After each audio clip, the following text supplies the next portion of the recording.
Good evening, everyone. Welcome to our March 10th City Council meeting. We'll stand for invocation by Mr. Marty Missions,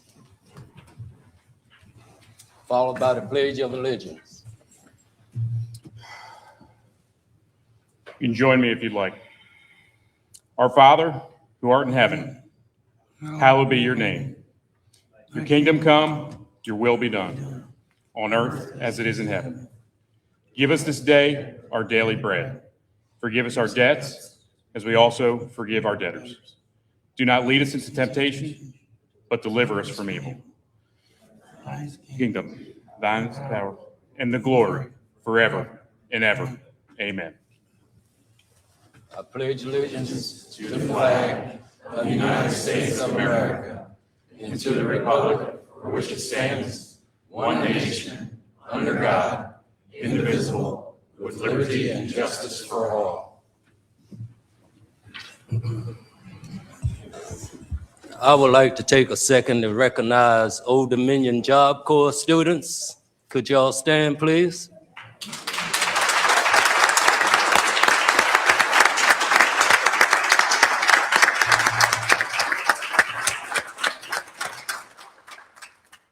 Thank you all for visiting us. Thank you for having us. Thank you. Thank you. Thank you, Mr. Mayor. Before we begin for tonight's council meeting, there was 4 closed session items that were not addressed during work session. Staff are prepared to get to them at the end of tonight's meeting if council so chooses. Yes. Okay. All right, seeing consensus, we'll add those to the end of tonight's agenda. Yes, ma'am. What's the fourth? There's only 3 on the agenda. The 3 published and then the 4th one at The the end. BZA, okay. Thank you. Okay, tonight's city council. Madam Clerk, is Mr. Duhas in room? Okay, Mayor Taylor, Mr. Duhas had asked to be added as a speaker for our public comment section tonight. Can we take a vote and add him? Yes. Or just by consensus, do you mind if we add him? Yes. Okay. Yes. Okay. Yes. Thank you. So Dwayne Uhas will go at the end of it. It's, sorry, Uhas, Y-U-H-A-S. Yes, sorry, thank you. All right, thank you. Yes, ma'am. Tonight's city council agenda is divided into 4 sections: consent agenda, public hearing, public comment, and general business. The first section is consent agenda, includes routine items that can be approved with 1 vote. May I have a motion? Move for approval. Second.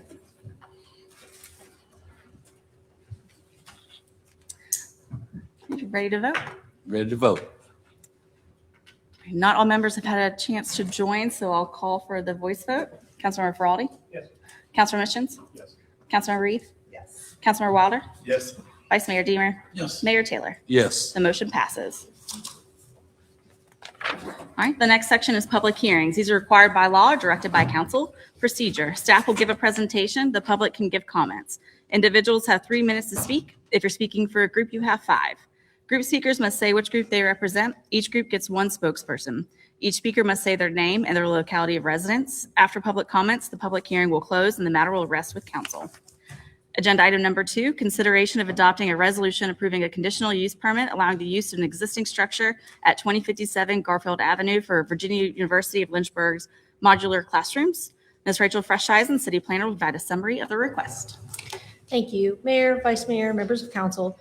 As stated, the purpose of this CUP petition is to allow 4 modular classroom buildings to remain permanently at the Virginia University of Lynchburg campus. Planning Commission recommended approval of this petition at their meeting on January 28th. The subject property consists of approximately 6 acres at 2057 Garfield Avenue. Our future land use map recommends institution uses for the property. These are our religious, educational, and other nonprofit entities in the city. The subject property was annexed into the city in 1926. The existing R3 medium-density residential zoning was established in 1978. In this district, colleges and universities are permitted through a conditional use permit from council.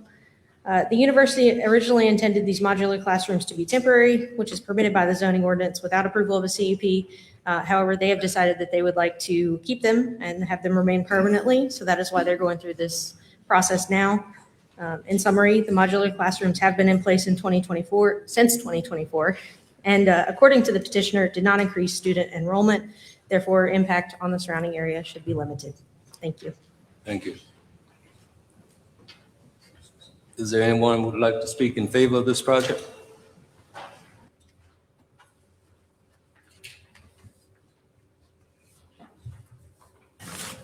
Thank you for seeing me. I'm Russ Orison with Perkins and Orison. We prepared the plan. Ms. Freischeisen has done a good job of summing up, so I can answer any questions perhaps that you might have. Is there any discussion? No? Thank you, Thank you. sir. Is there anyone who would like to speak in opposition? Ms. Alicia, are there any voicemails? There are none. So, Mayor, I do think you need to ask also if there's anyone in favor. Is there anyone else in favor of this project? No? Okay, public hearing is now closed. May I have a motion? Move for approval. Second. Want to speak to you? Sure. I mean, I don't have anything in particular to say about it, but I think it's a good use of this piece of land at the end of Garfield, and I appreciate the growth that's happening over there, and we got to have facilities for the students. So I think this is a no-brainer. Mr. Diemer? Yeah, I think it's real efficient use of the buildings and the land, and I'm definitely going to support it. Dr. Wilder? Yes, I've been to the facility when it first opened up. They have classrooms there as well as virtual classrooms there. So it's a great use of space for our students. They meet a great need in our community. So I'm thankful that they continue to expand their services to our community. Thank you. Is there anyone else? Well, let's vote. All right, initiating the vote now.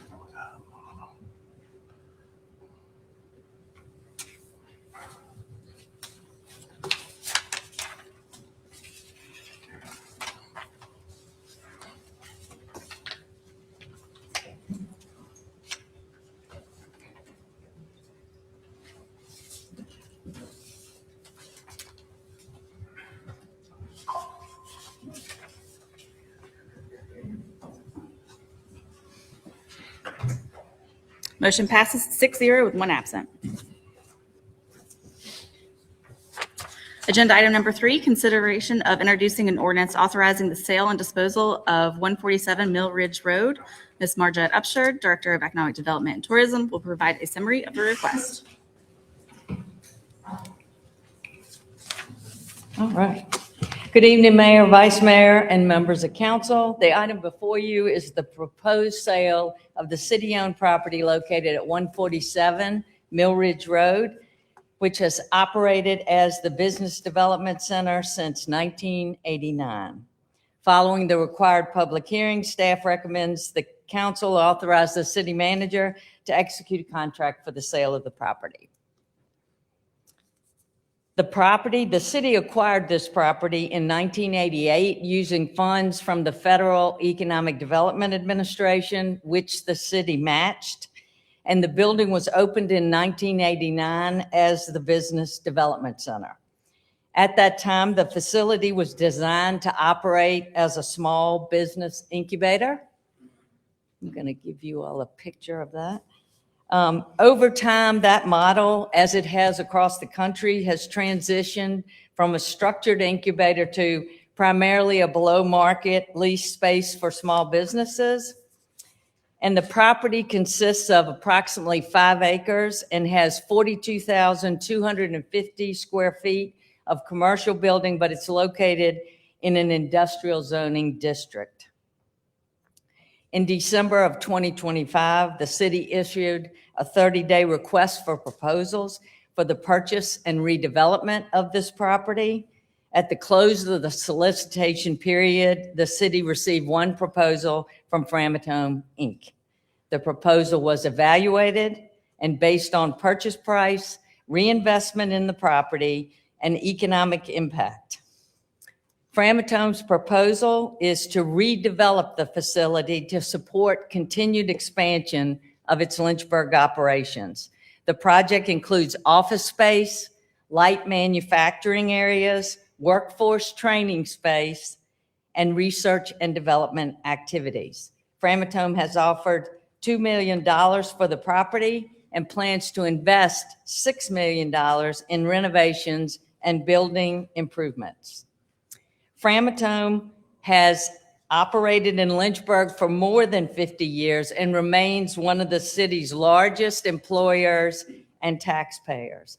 According to the company's proposal, the redeveloped facility is expected to accommodate approximately 40 to 80 employees, including permanent staff and visiting personnel supporting training and technical operations. This project supports the continued growth of Lynchburg's advanced nuclear energy and manufacturing sector. And this exhibit that's up right now just shows you the proximity of the 155 Mill Ridge Framatome space next door to the Business Development Center. Because the building has been leased to multiple small businesses over time, staff has worked with the Business Development Center Board, which you all appoint, and tenants throughout this transition. Tenants were notified consistent with their lease terms, and staff has worked individually with businesses and will continue to do so to assist with relocation options and introductions to available commercial space. Several of the businesses have already secured new locations in the city of Lynchburg, I might add, and staff will continue, as I said, to assist them for as long as it takes to get them somewhere where they want to be. In summary, the proposal represents the redevelopment of a city-owned property through significant private investment while supporting the continued growth of a major Lynchburg employer. And I am happy to answer any questions.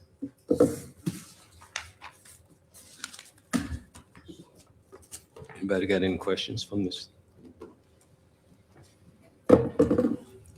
Okay. Is there anyone else who would like to speak in favor of this project? Good evening, Mayor, Vice Mayor, and members of the City Council. My name is Dominique Grandemange. I am representing Framatome in charge of facilities for North America. First, I want to thank you for the opportunity on behalf of Framatome that we had to submit a proposal for the purchase and the redevelopment of the facility at 147 Mill Ridge Road. As you know, Lynchburg is home of a large number of Framatome employees in the US.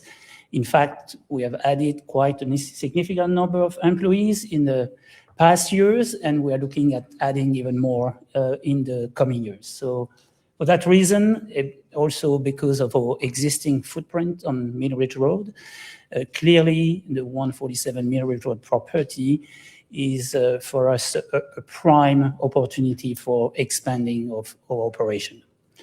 And I can assure you that our desire is to continue to invest in developing our workforce, developing our operation, developing our infrastructure right here in Lynchburg. So again, thank you for the opportunity.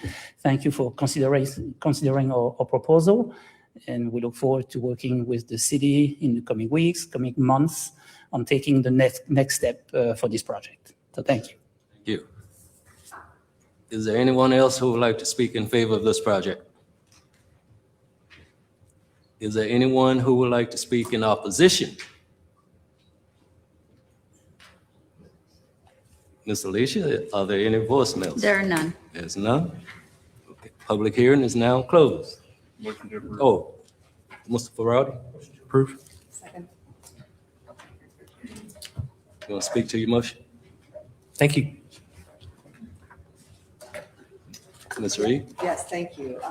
We're so grateful when there's opportunities for growth and more jobs in the city. Y'all have been such a great partner for that very reason. Our workforce is essential. We have so many young people in the audience tonight, which I'm thrilled to see. They are our future workforce, And we love to see opportunities for them. You know, it's Eldman Job Course here, and we want them to see that we have community partners who are willing to be places that they have futures with. So thank you for what you're doing, and we're very happy to support you in this.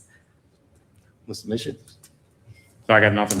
I'm going to support it. I think this is a great use of that property and appreciate the partner you guys have been to our community, not just now, but Arriva back in the day, right? And it's you guys have been a huge part of Lynchburg.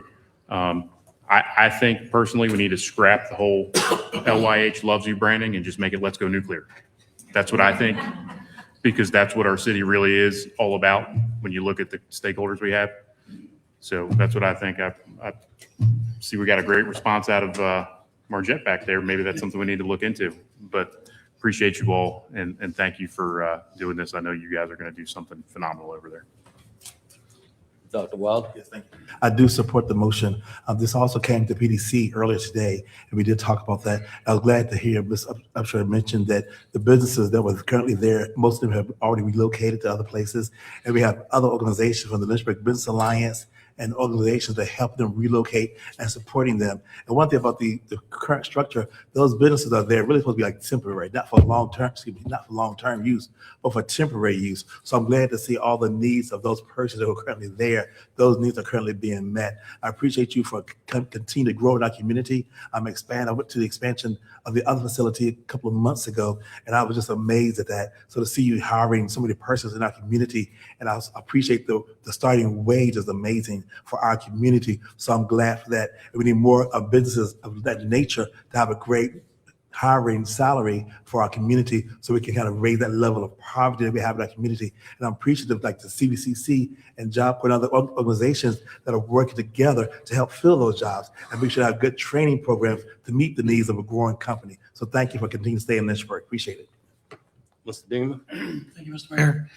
I want to echo my colleagues' comments about this, that it is a wonderful thing to be able to use that area, that space, that building again. I hate empty buildings, but the incubator has done a great service for the city over the years and started some great companies.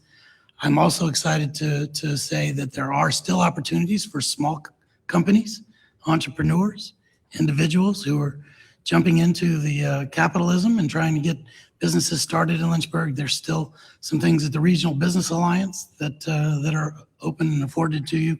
Also up at Liberty University, who has an incubator as well to help start tech companies.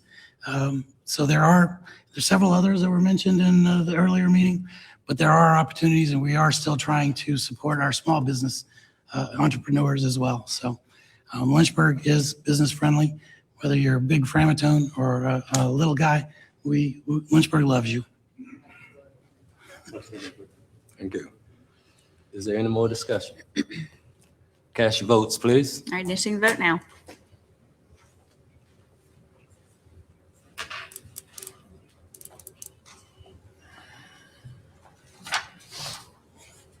The motion passes 6 with 1 absent. All right, the next section is public comment. Speakers have 3 minutes to speak. If you're speaking for a group, you have 5. City Council listens to your comments and may ask the city manager to follow up. Citizens often have different opinions. To make sure everyone feels comfortable speaking, there are no applause, cheers, or jeers. Do not intimidate, insult, or disrupt others. Do not use profanity, promote businesses, or campaign for office. Agenda item number 4. Hear from a group representative regarding point of order. Dr. Beth White, Citizens United for Lynchburg. Please restate your name, group represented, and locality of residence.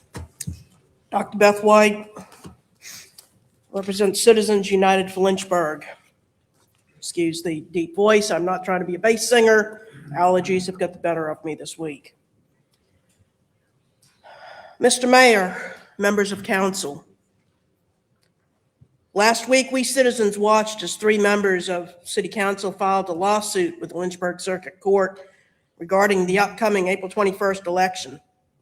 Following the decision by Judge Yates on March 3rd, local journalist Andre Whitehead posted a public opinion poll regarding the court's decision on his public social media page.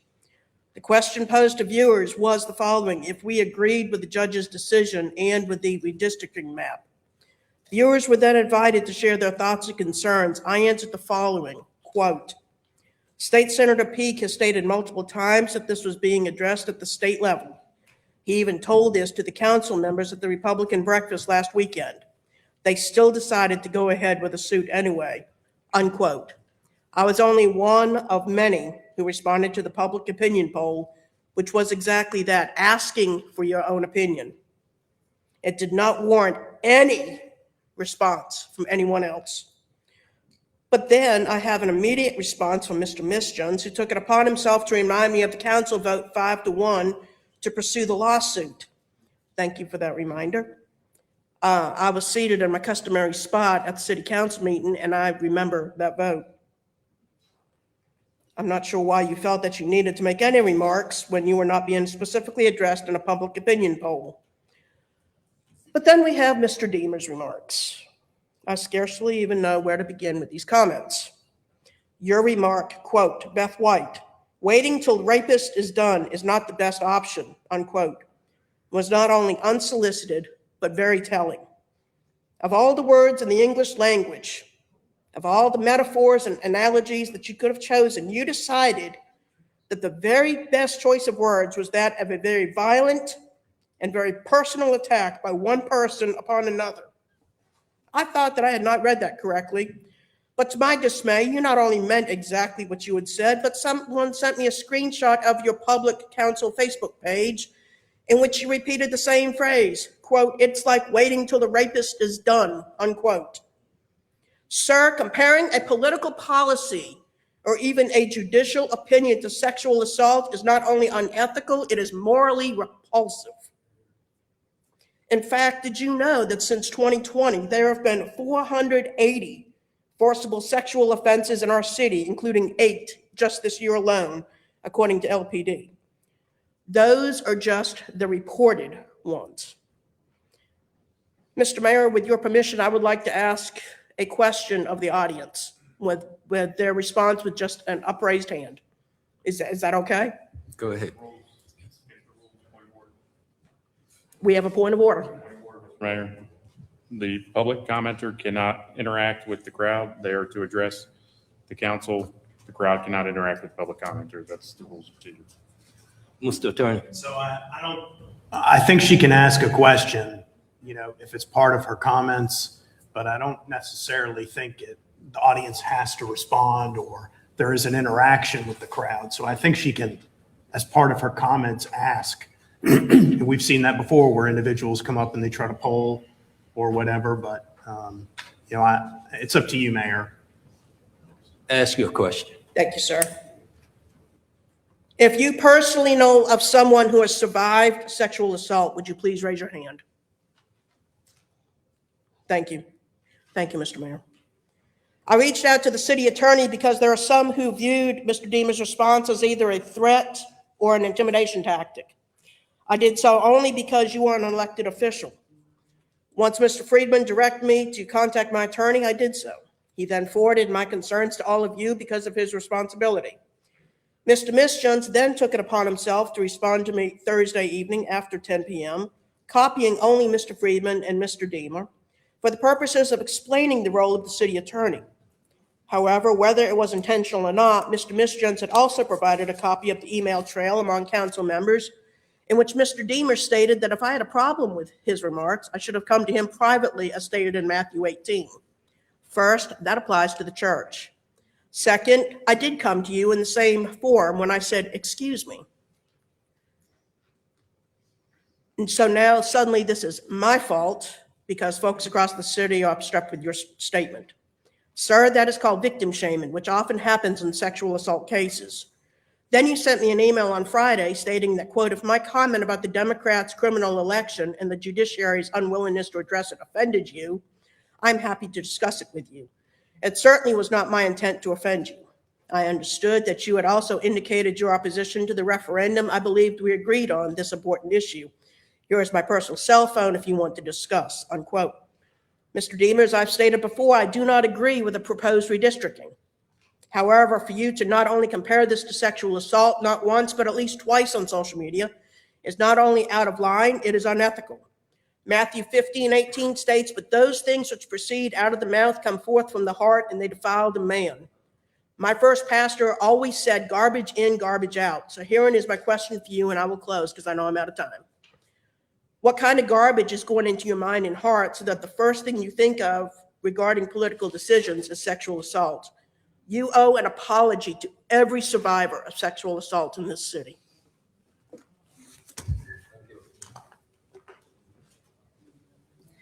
Agenda item number 5, hear from a citizen regarding adoption of program 287G. Tori Tucker. Please restate your name and locality of residence. Locality? Just Like my address? not the full one. Oh, okay. Good evening, Mayor and members of council. My name is Tori Tucker. I am a resident of Lynchburg, and I'm here today to respectfully urge you not to adopt the 287G program in our city. On a News in Advance Facebook post about Heritage and EC Glass students staging a walkout in protest of ICE, Vice Mayor Diemer, you left a comment, quote, "Teaching children to disrespect law enforcement has serious long-term consequences. I love ICE.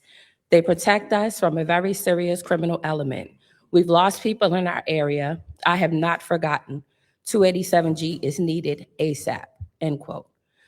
During the meeting on February 24th, you acknowledged a reduction in crime rates. However, you expressed reservations about endorsing the curfew extension, stating that more data-driven evaluation is necessary to substantiate the claim that the curfew is a direct cause of this decrease. So in accordance with your logic of needing evaluation-driven data, there is no substantial data showing that cities participating in 287G experience measurable reductions in crime compared to similar cities that do not participate. 287G is often framed as a public safety measure. Public safety policy should be grounded in evidence, not fear. Lynchburg functions best when residents feel safe to engage with law enforcement in good faith, regardless of immigration status. Lynchburg is not a metropolitan area. We are a smaller city, deeply connected where relationships matter. In larger places like Minnesota, similar law, where relationships matter. In larger places like Minnesota, similar law enforcement approaches have led to division and fear within communities. National studies show that programs like 287G often erode trust in law enforcement, making residents less likely to report crimes or cooperate with investigations. When victims are afraid to speak up, everyone becomes less safe. This also sends a message to local law enforcement that we don't trust their ability to effectively keep us and our community safe without enlisting the help of outside agencies. Public safety is strongest when trust and cooperation exist between residents and police. I urge this council to prioritize evidence-based policy, fiscal responsibility, and community unity by declining participation in 287G. Thank you. Agenda item number 6, hear from a group representative regarding council's discussion about LPD's participation in the ICE 287G program. Nathan Hendricks, Blue Ridge Chapter of Police Benevolent Association.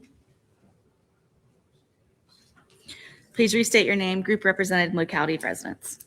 Hello, my name is Nathan Hendricks, and I represent the Blue Ridge Chapter of the Police Benevolent Association, and I'm a resident of Campbell County. Mayor, Vice Mayor, members of council, my name is Nathan Hendricks, and I serve as the president of the Blue Ridge Chapter of the Police Benevolent Association, or PBA.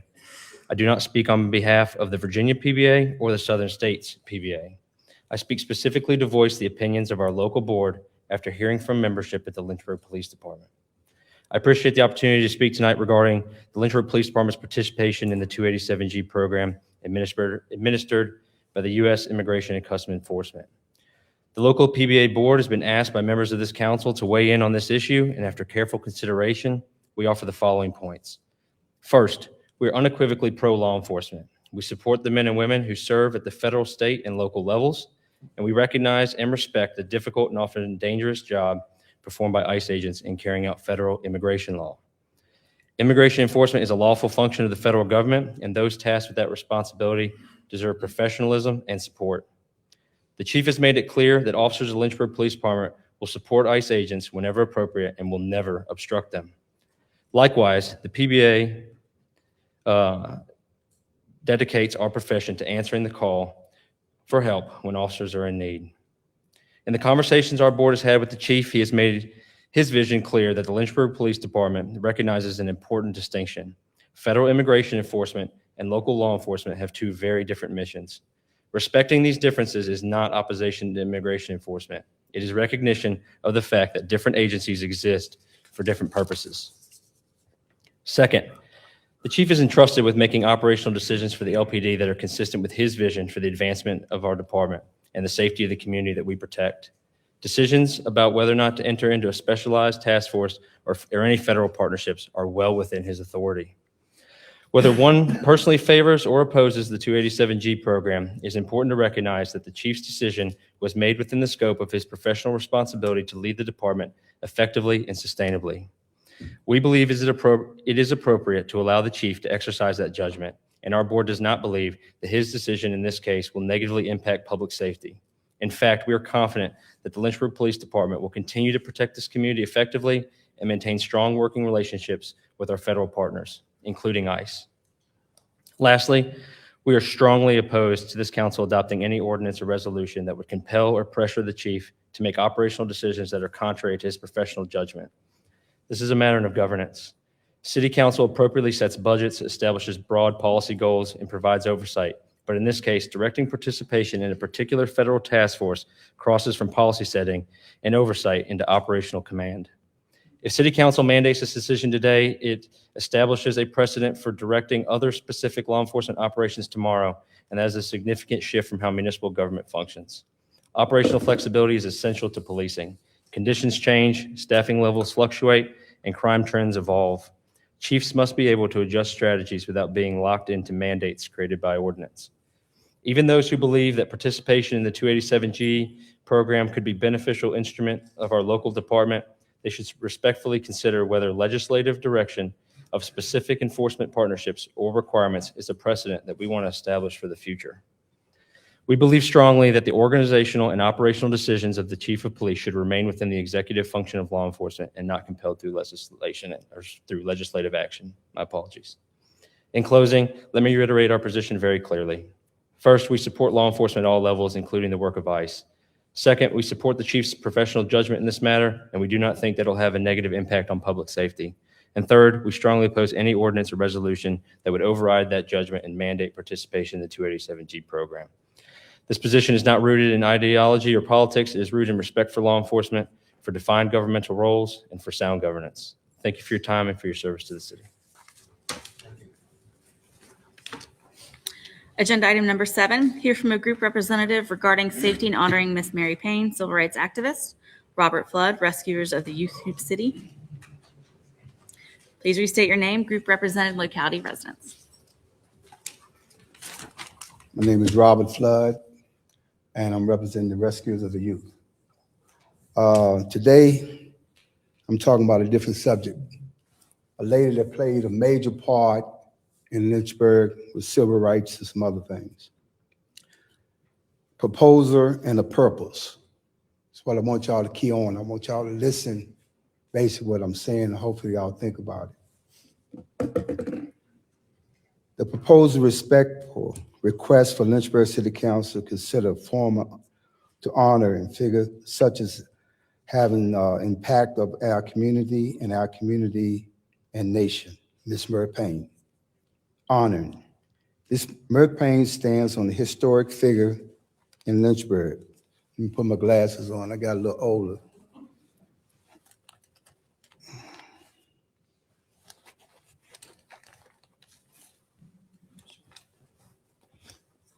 It's always a good man. Oh, they was over there. Thank you. Excuse me, I'm sorry about that.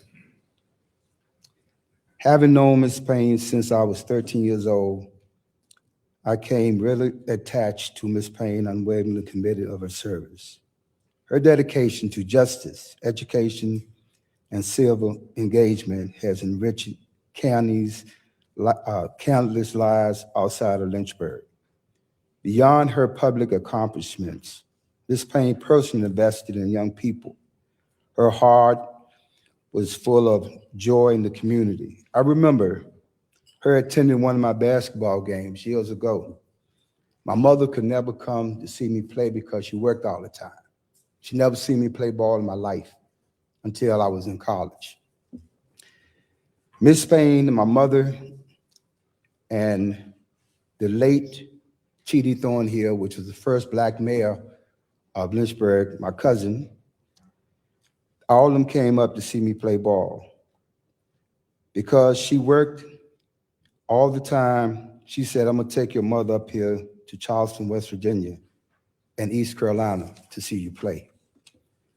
Always been engaged, supporting, and deeply committed of lifting others. This proposal recognized Ms. Payne. I would like to see something big in her honor in Lynchburg.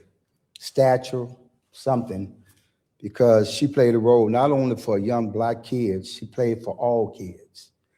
And if you look up, you'll see what she stood for around a lot of other people that was very powerful at the time, civil rights, T.D. Thornhill, Julius Haskins, Robinson, and a few other ones. The statue would be something that really people could look at and really understand why it's there. The statue would serve an enduring symbol of her and ensure the future generations understand the impact that she had on people in Lynchburg, Virginia. I respectfully request the Lynchburg City Council consider forming a committee together and discuss about doing something for Ms. Mayor Payne. Thank you for your time, consideration, and continue to serve the people in Lynchburg. This is not 2025, 2026. Hope y'all can come together. And if it weren't for Ms. Payne, T.D. Thornhill, and some other people, Mayor Taylor wouldn't be there, and Councilman Sterling wouldn't be there, because she opened the doors for a lot of people in Lynchburg that wouldn't have had a chance if she didn't speak up. She never bit her tongue. She never said that, don't try. If you fail, get up, try again. And I used to get a lot of information and sit down and talk to her as she got older. And I thank God every day that my best friend came in my life one time, and that was the man above, saying be around positive people, leave the negative ones alone. People, places, and things. And when I changed my life, I said I'm gonna help other people change their lives, especially young people.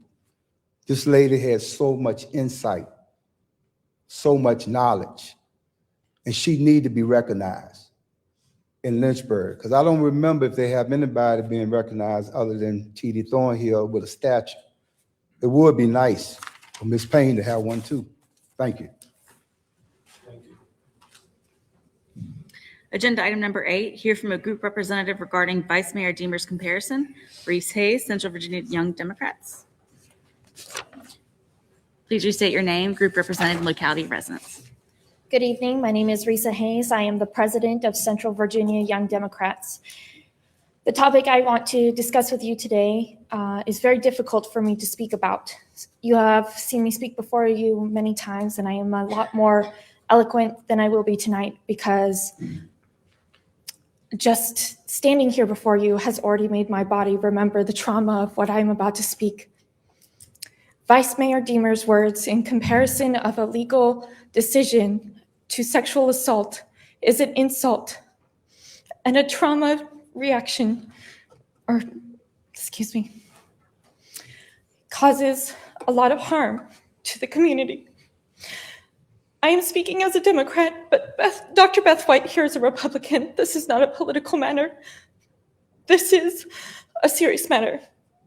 I have statistics that I spent hours researching, but I don't think I can get through this. Because despite it being over 15 years, I still remember the feeling. I still know the feeling of his sweat touching my skin. I'm sorry. I practiced for hours to make sure this was not my reaction, but apparently that did not make a difference. I apologize. I try not to be overly emotional, Mr. Mayor, I would request, on behalf of survivors like myself, that Vice Mayor Diemer be compelled to put out a public apology for his words and his thoughtless actions, since he was public in his statement. And I also ask that he be required to commit several hours of community service to women's shelters so that he can experience firsthand what many of us have to experience. I am not the only one out there. There are so many of us. 1 in 5 women and 1 in 4 men in the United States have experienced sexual assault of some kind. A study of over 10,000 men found that at least 50% of them self-reported of some sort of violence against women, and a quarter of them admitted rape. This isn't a Lynchburg problem. This is a worldwide problem. We are rated 13 in the top 30 countries in the world in rape cases. That was in 2024. And I can only imagine that those numbers haven't gotten better. This isn't a political problem.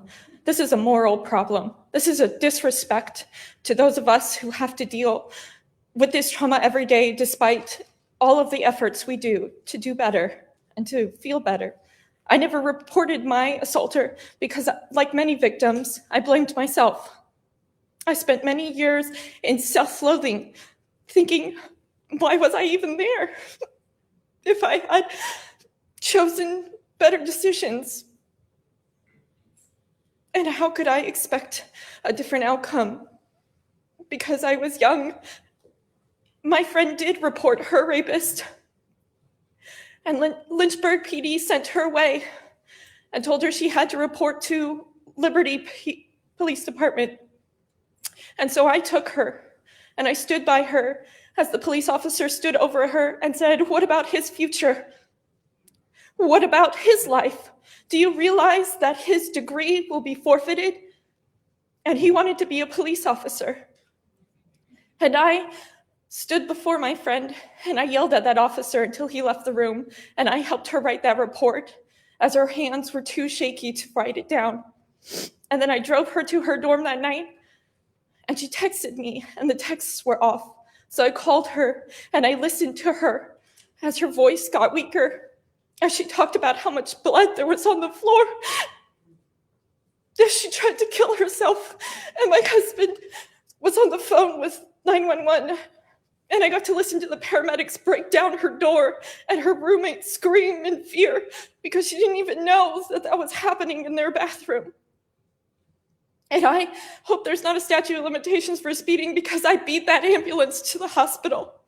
And I stood there and I cared for her as her arms were shredded. And I took her to her grandparents, and the most they could thank me was a meal, and I ate it as it tasted like ash, because at least my friend was alive. This isn't a joke, and it's not funny. I'm sorry for crying.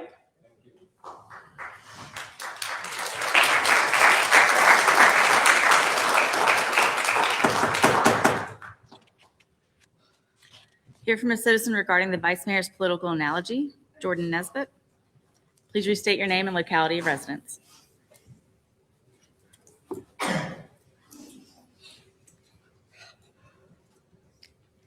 My name is Jordan Nesbitt.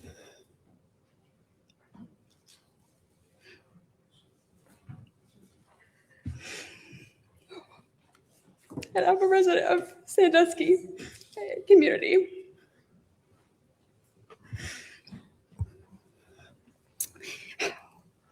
I'm here tonight because of public comments that were made by Vice Mayor Diemer and an attempt to use rape and murder as political analogies. This language is unacceptable and harmful, especially when used by a member of city leadership. Now, I am one to deep dive into logic and facts and definitions, and so I wanted to know the purpose of a political analogy. It is to simplify complex policy issues, making them easier to understand, and are often used to sway public opinion or discredit opponents. These comments did not simplify nor make anything easier to understand. These comments created dangerous, distracting, and violent rhetoric. I was shocked when I saw the vice mayor's comment, and then I saw it multiple times, and then I saw him double down on these uses. Once I found out that the vice mayor's goal was actually to just bring attention to the topic of his post, I was mortified.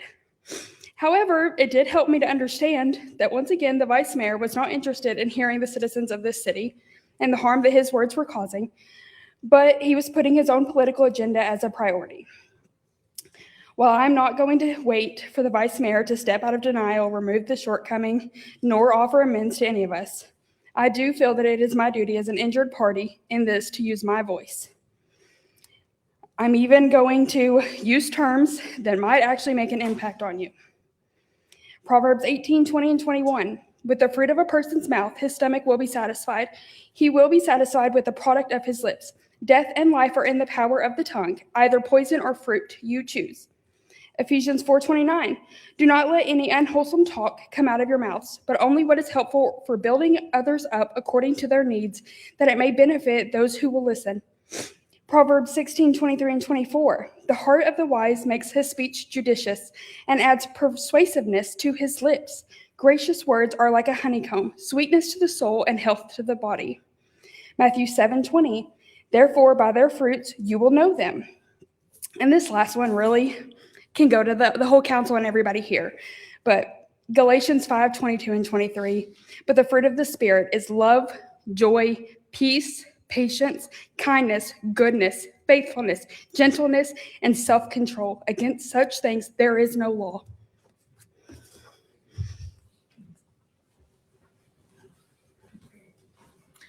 Agenda item number 10, hear from a group representative regarding local elections. Gary Taylor, Citizens for a Better Lynchburg. Please restate your name, group representative, locality of residence. Gary Taylor, Good, Virginia. Mr. Mayor, Mr. Vice Mayor, council members, distinguished city attorney, city manager, and staff, Mr. Law Enforcement, and Mrs. Alicia Finney Andrews. I think I'll have to say Miss AFA. Thank you. Appreciate the opportunity to speak tonight. I'm going to speak on local elections. So there's some dates. It's going to be here before we know it. But I just want to give some dates because we're all involved with this Iran situation right now, which was 47 years ago. Okay. Well, we're finally getting this resolved after 47 years and 7 failed presidents. But I want to talk about something else that happened 47 years ago right here in Lynchburg, Virginia. I don't know. It's not going to be a history test. I think there's some teacher people in here. But 1979, Jerry Falwell founded the Moral Majority in Lynchburg, Virginia. Okay. That was the birth of white Christian nationalism in America. And I was not real happy at that time because I was a sophomore at Virginia Tech. But it is what it is. And people have to understand that that was the moment that Lynchburg became divided.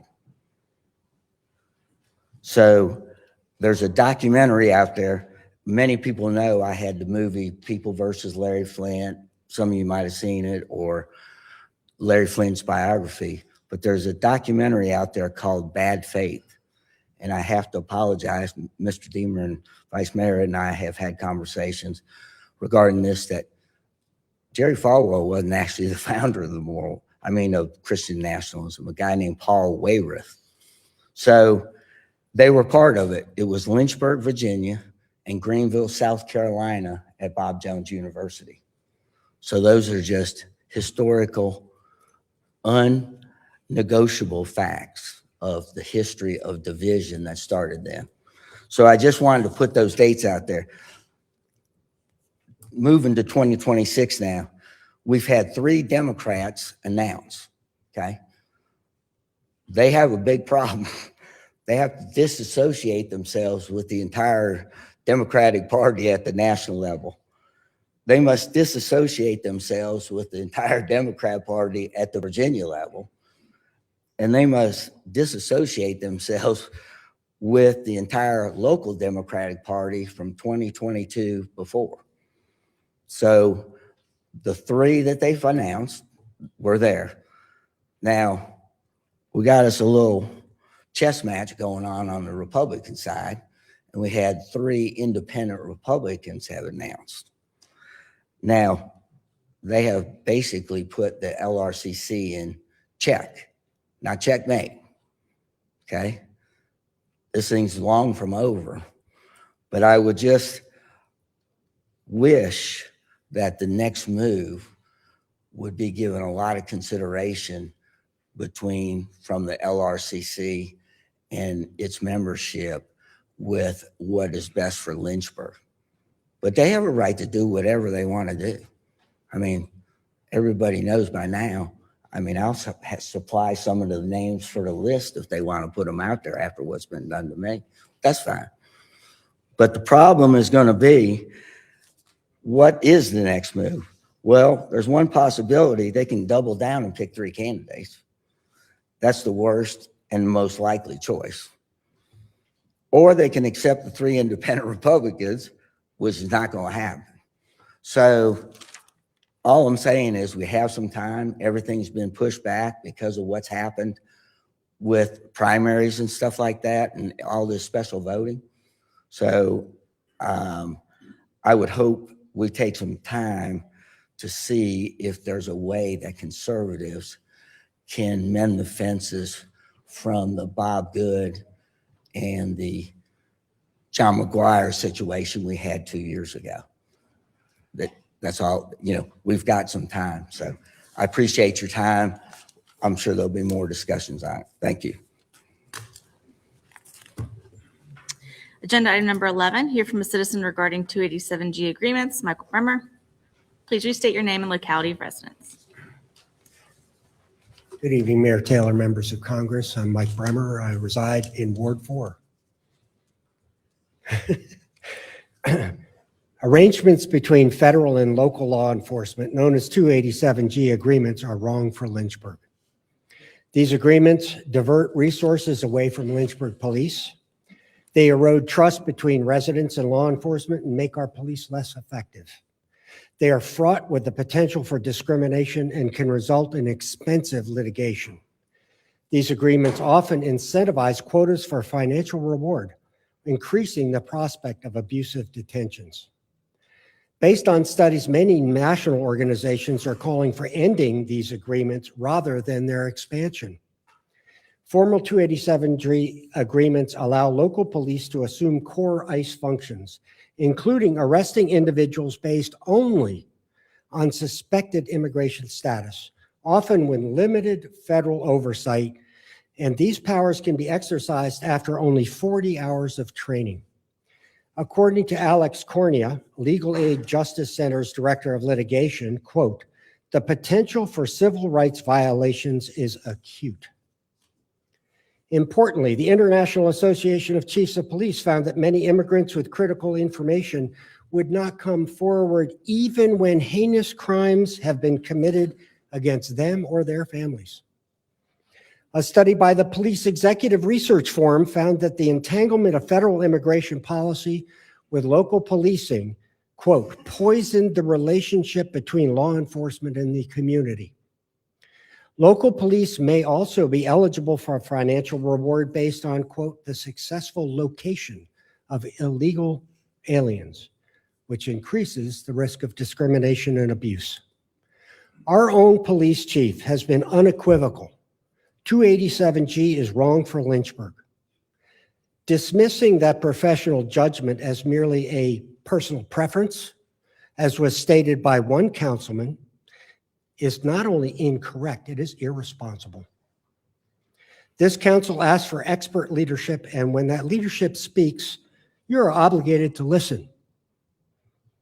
Council should not enter into a 287G agreement, period.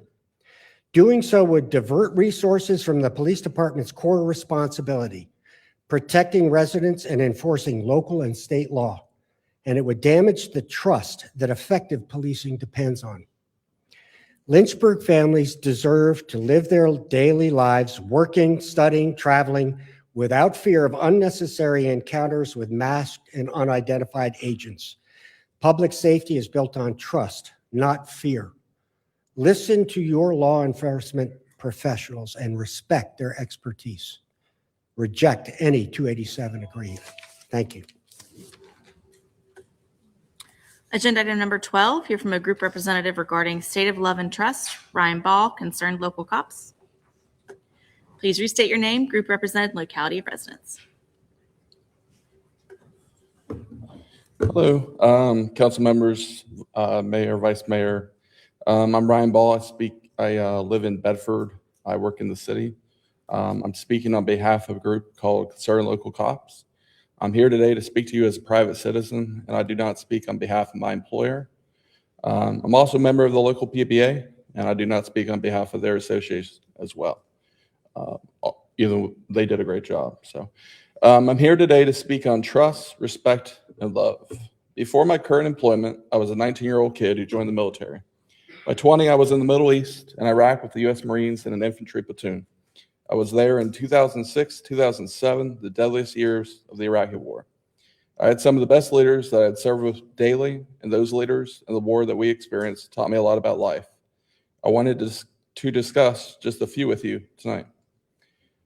The first one is trust. Trust the information and experience from your leaders closest to the boots on the ground. While I'm sure it may be seen as helpful for council to try to direct the operations of the police department for the betterment of the city, it seems contrary to go against the experience of the chief of police with 30 years on the job. He started when I was 9. A police chief that knows how to operationally run a safe city and its police resources. The police chief gets valuable insight from his first level supervisors all the way up to his command staff, helping to make the best decisions for the police department and the city. Oversight is never a bad thing, but a council inserting itself into operational decisions seems a bridge too far. The second thing, respect your team. The best leaders that I ever had treated their folks with respect, even during the chaos of combat while getting shot at or running over IEDs on a road thousands of miles from home. If something needs to be said in public, say it with respect for the dignity of the employee. Do not disparage their character or perceived motives online or in the media. Team cohesion is everything, whether it be a platoon in Iraq or a city council and its direct employees. I can't emphasize that enough. The third thing, love people. I was a hospital corpsman. I was a field medic in Iraq. I provided medical care not just to my American brothers, because I served with all men, who were shot, blown up, or experienced heat distress, but to Iraqi civilians as well. From a sick pregnant woman needing an IV to children with shrapnel injuries after a car bomb explosion in a busy market area, and everything in between. My love is for all people. The book of John, chapter 13, verse 34 through 35. Sure, most of you know it. A new commandment I give to you, that you love one another, just as I have loved you, you are also to love one another. By this, all people will know that you are my disciples if you have love for one another. I didn't grow up sitting in a church every Sunday morning. My time in Iraq and the birth of my first child really started my initial interest in my faith. My friend's mom, a teacher, actually sent me a beginner's book on Jesus' teaching during my deployment. My wife has helped me immensely in my faith journey over the last 11 plus years that we've been married. It's still a journey, and I still fall short daily. We all do. I'm reminded of that every Sunday. Have a great pastor, and he convicts me every Sunday. And to strive to be better each week. My ask for all of you, as all of you are Christians, as you've stated publicly, I believe, is that each of you take some time for reflection to see where each of you could improve upon your own faith journey in regard to how you show your love for other people. And does that reflection align with being a disciple for Jesus Christ? I'd also like to publicly support my friend and community leader, Dr. Beth White. Beth and I would both agree, we already have, that robust debate among political issues of the day is important and is a deeply held American principle. However, comparing elections to rape is highly inflammatory. It does not serve the interests of public discourse. Apparently, you can also add genocide to that list now. In closing, I know that you are likely to vote on the agreement for the 287G program with ICE tonight. I hope that 4 of you will choose to support the police chief and his 30 years of experience. I appreciate the time to be able to speak with you tonight. Agenda item number 13, hear from a citizen regarding special training and education about autism and mental health for first responders. Sarah Bonner. Please restate your name and locality of residence. Sarah Bonner, Ward 1. I'm going to do my best to say this because it's pretty personal. Good evening, Mayor, Vice Mayor, and members of City Council. Tonight, I'm coming here to speak on behalf of the individuals and families I work with, all who have autism and intellectual and developmental disabilities. And I'm here sharing the story of a friend of mine's son, Alex Moore, affectionately known as Big Al. Big Al, his mom is a social worker and a colleague, and his father lost his life serving in the military. He's a Gold Star kid. At 13, close to the time when his father died, he was diagnosed with autism.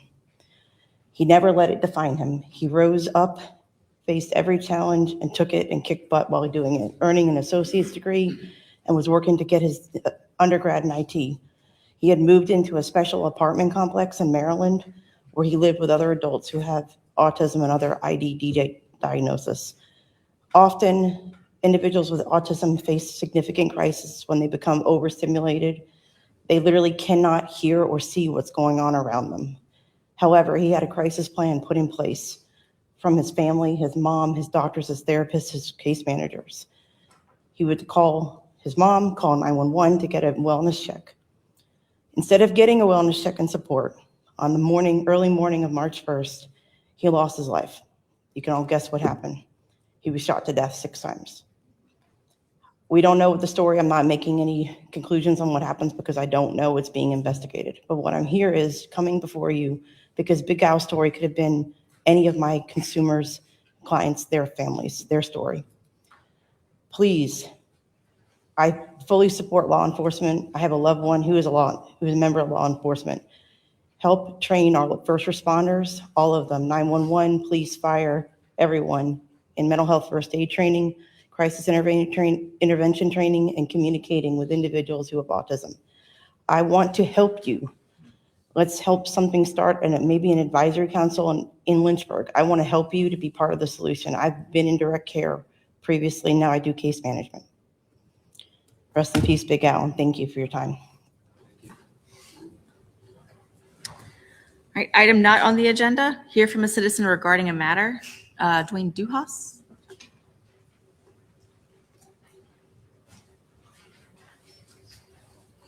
Please restate your name and locality of residence.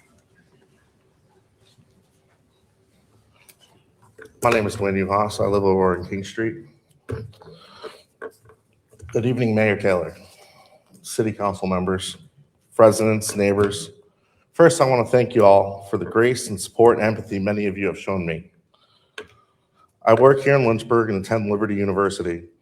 I've been genuinely grateful for how welcome I've felt in this community. I still remember my first town hall. I was a little kid in East Lyme, Connecticut, sitting beside my grandmother. I also remember the day we had to take her cell phone away. Those meetings were very different from what I've been exposed to here.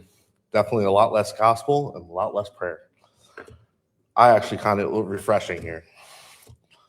Not long after those early memories, I joined the active duty army, served in Germany, and then went on to the Middle East, a little country called Iraq. I was 19.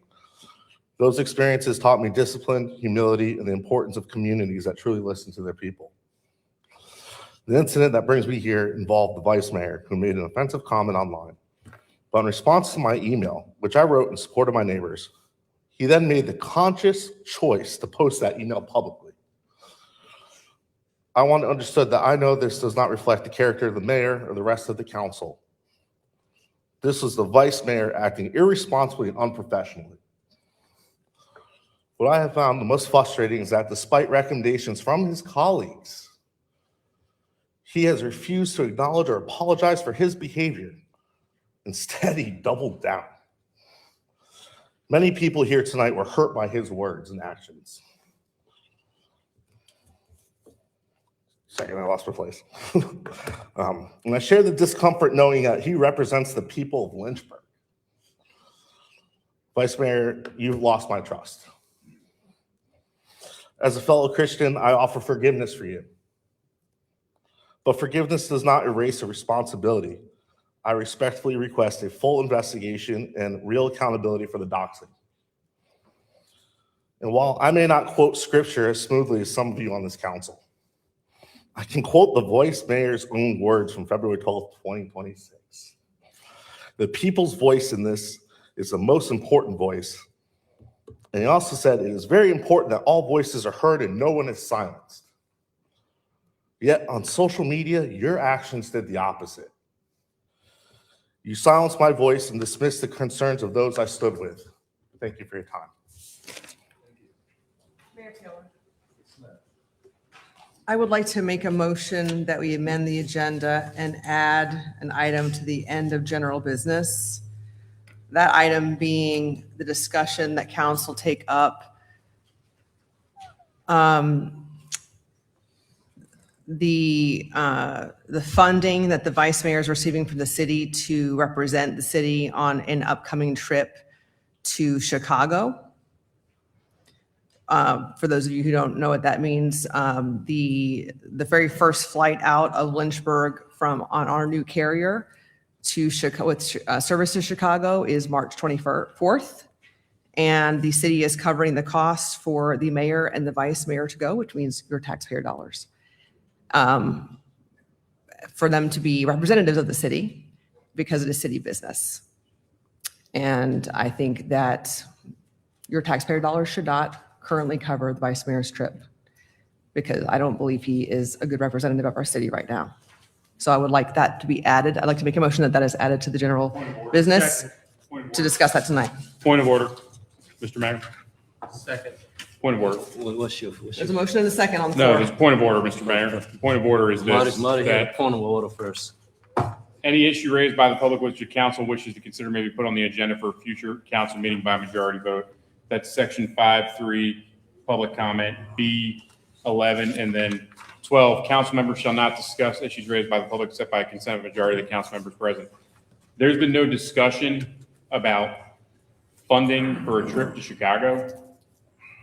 That has not been the discussion that has come up with any of this stuff.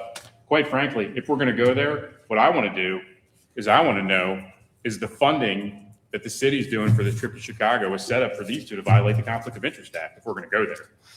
Because it is a gift. It is a gift. You're getting a gift of travel. Who's paying for the meals? Who's paying for everything? That's actually, I've heard about the itinerary. And so And you're those bringing are that the up questions. now? But the point of order that I've got is whether or not this is relevant to what the public brought up. And it's not. The public didn't say anything about the funded trip to Chicago. So I think that the motion is out of order. If they want to talk about the comments, that's fine. Let's make it a closed session. Nope. Mr. Friedman? Should I? You're not the mayor, Matt Reese. Mr. Freeman. And you're about to be unelected in November.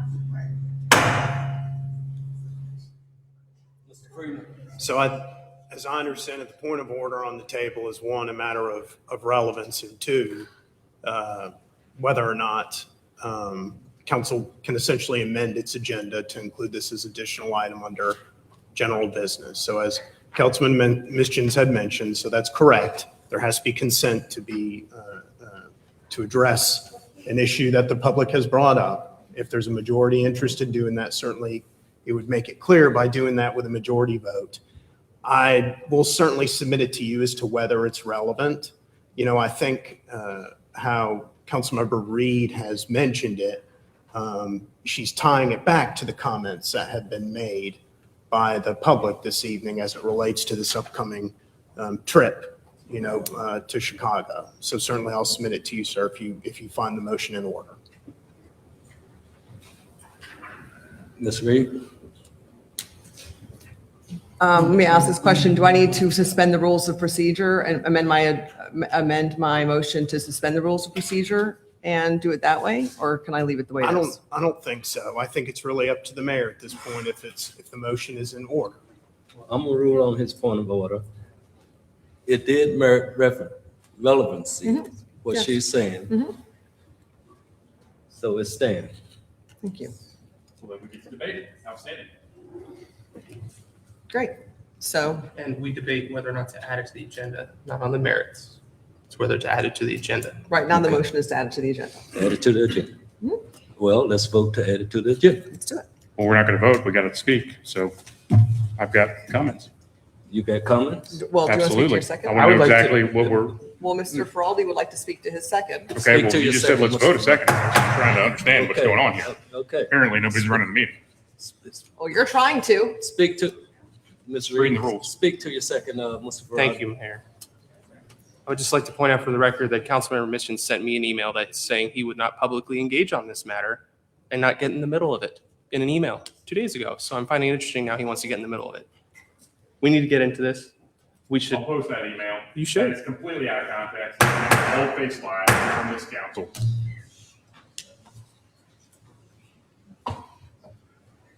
Would you like to interject any more, sir? Finish your comment, Mr. Farage. Thank you, sir. We should add to the agenda. We should discuss it. It should not be behind a closed door. And I can't wait to talk about it.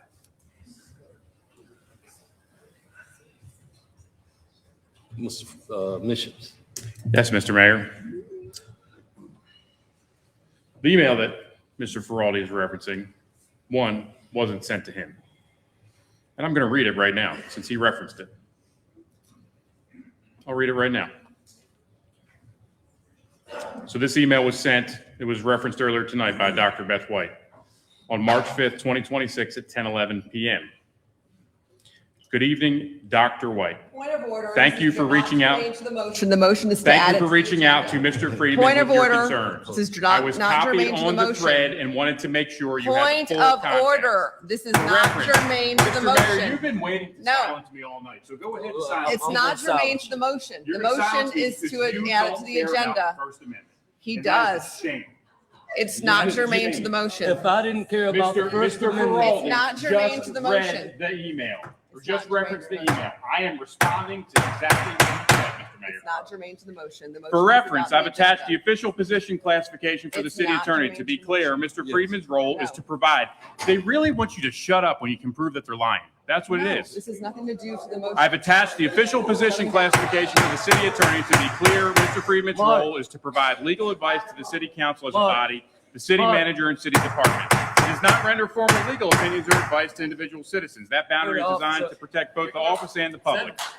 It appears. Are you? Is this what you're going to do? Send him out to I'm going us. to eject you because you can't shut up. Thank you, Mayor. I appreciate that. Thank you. I appreciate Mr. that Mayor. greatly. Thank you.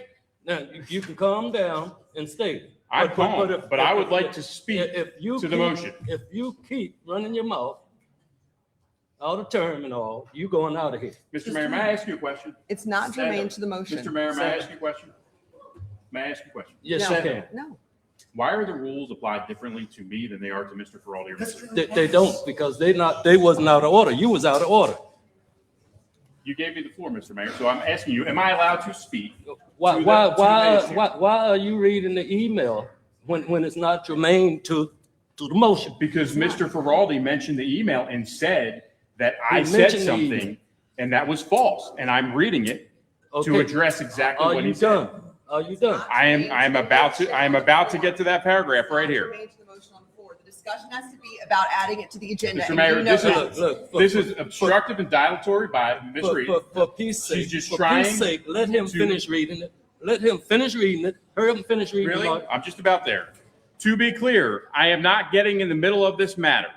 Vice Mayor Diemer is accountable directly to the voters. You would be best suited reaching out to him directly instead of involving city staff members that report to the council, as it puts them in a precarious position.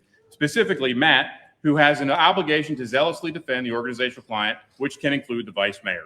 Please feel free to reply or call me if there's anything else I can assist with. So no, I didn't send an email to Mr. Faraldi. This email was sent Okay. to Ms. White Mr. Friedman and Mr. Diemer. Okay. And at the time, I said I wasn't getting in the middle of it when everybody was jumping in on it. Okay, we got you. But as far as, the point is, we need to get all of this dishonesty and deception that goes on over here under control, Mr. Mayor.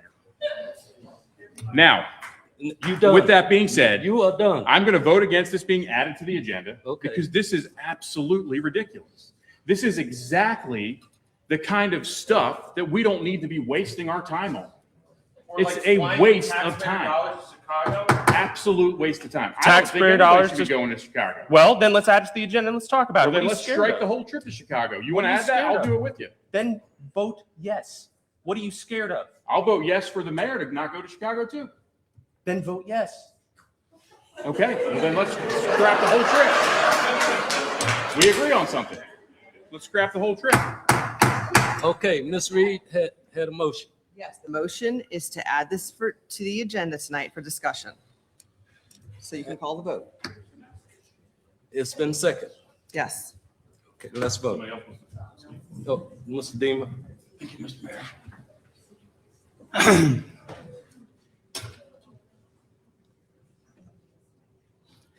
I want to apologize.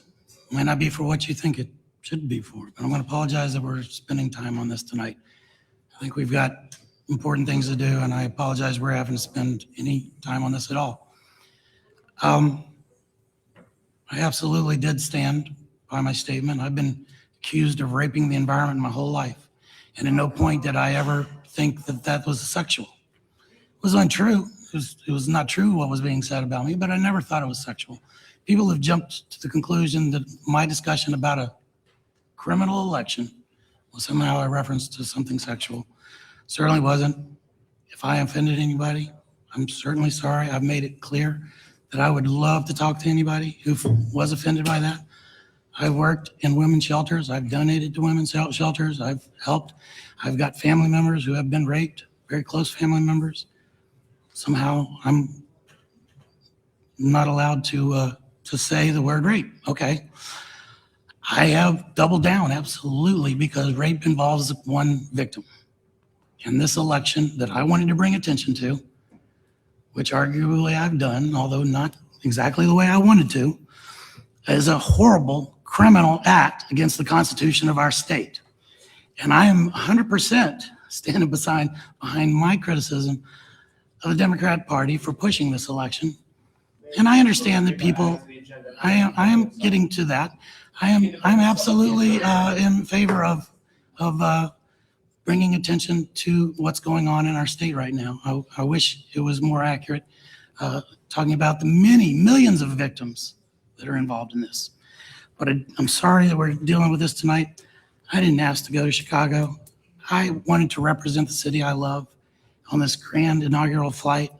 I've been very careful to make sure I'm obeying all the conflict of interest laws, and I've had multiple conversations with the city attorney to make sure that we are obeying everything there.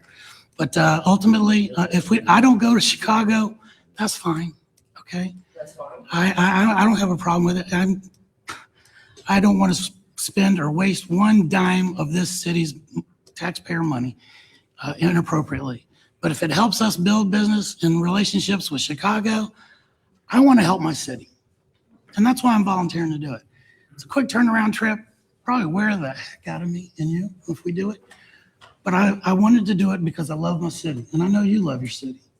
So if this is going to be some punishment for one offhanded comment I made, using the word rape in a completely unsexual way, I still haven't had one person in this city come to me personally and follow Matthew 18 and tell me that they were offended by what I said. I'm waiting for that moment, because if they are, I will have a heart-to-heart conversation with them, and I will certainly, from my heart, apologize if they are offended by what I said. But all I can say is, I'm sorry we're wasting time on this. I'll probably vote not to go if you vote not to go. I don't really care about it that much, unless the city manager and the staff think it's important. I want to represent Lynchburg. That's what I want to do. Okay, you say you care about the citizens. Absolutely.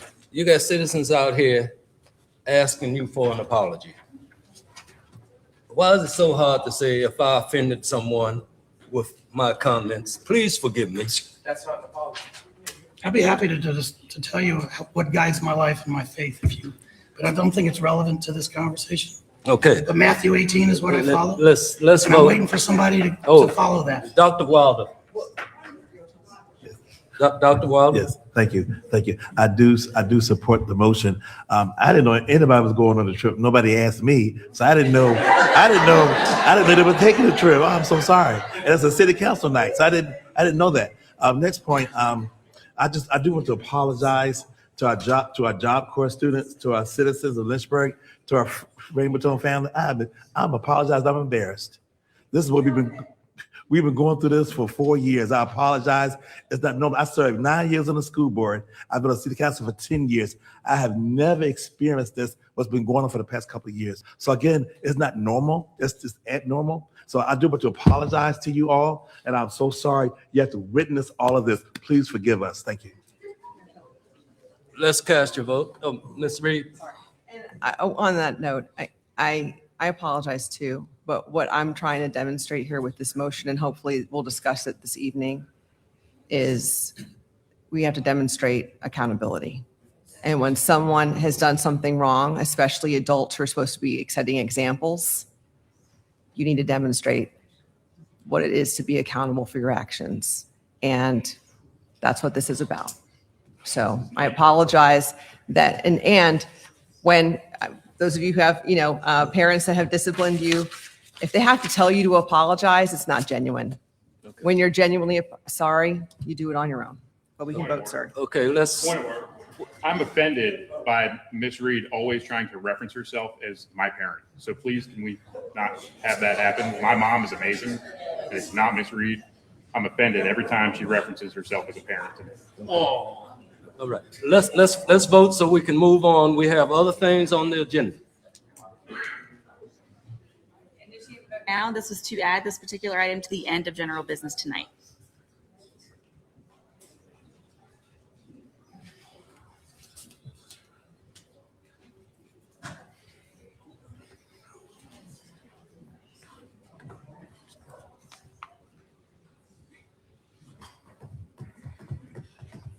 The motion passes 4-2 and 1 absent.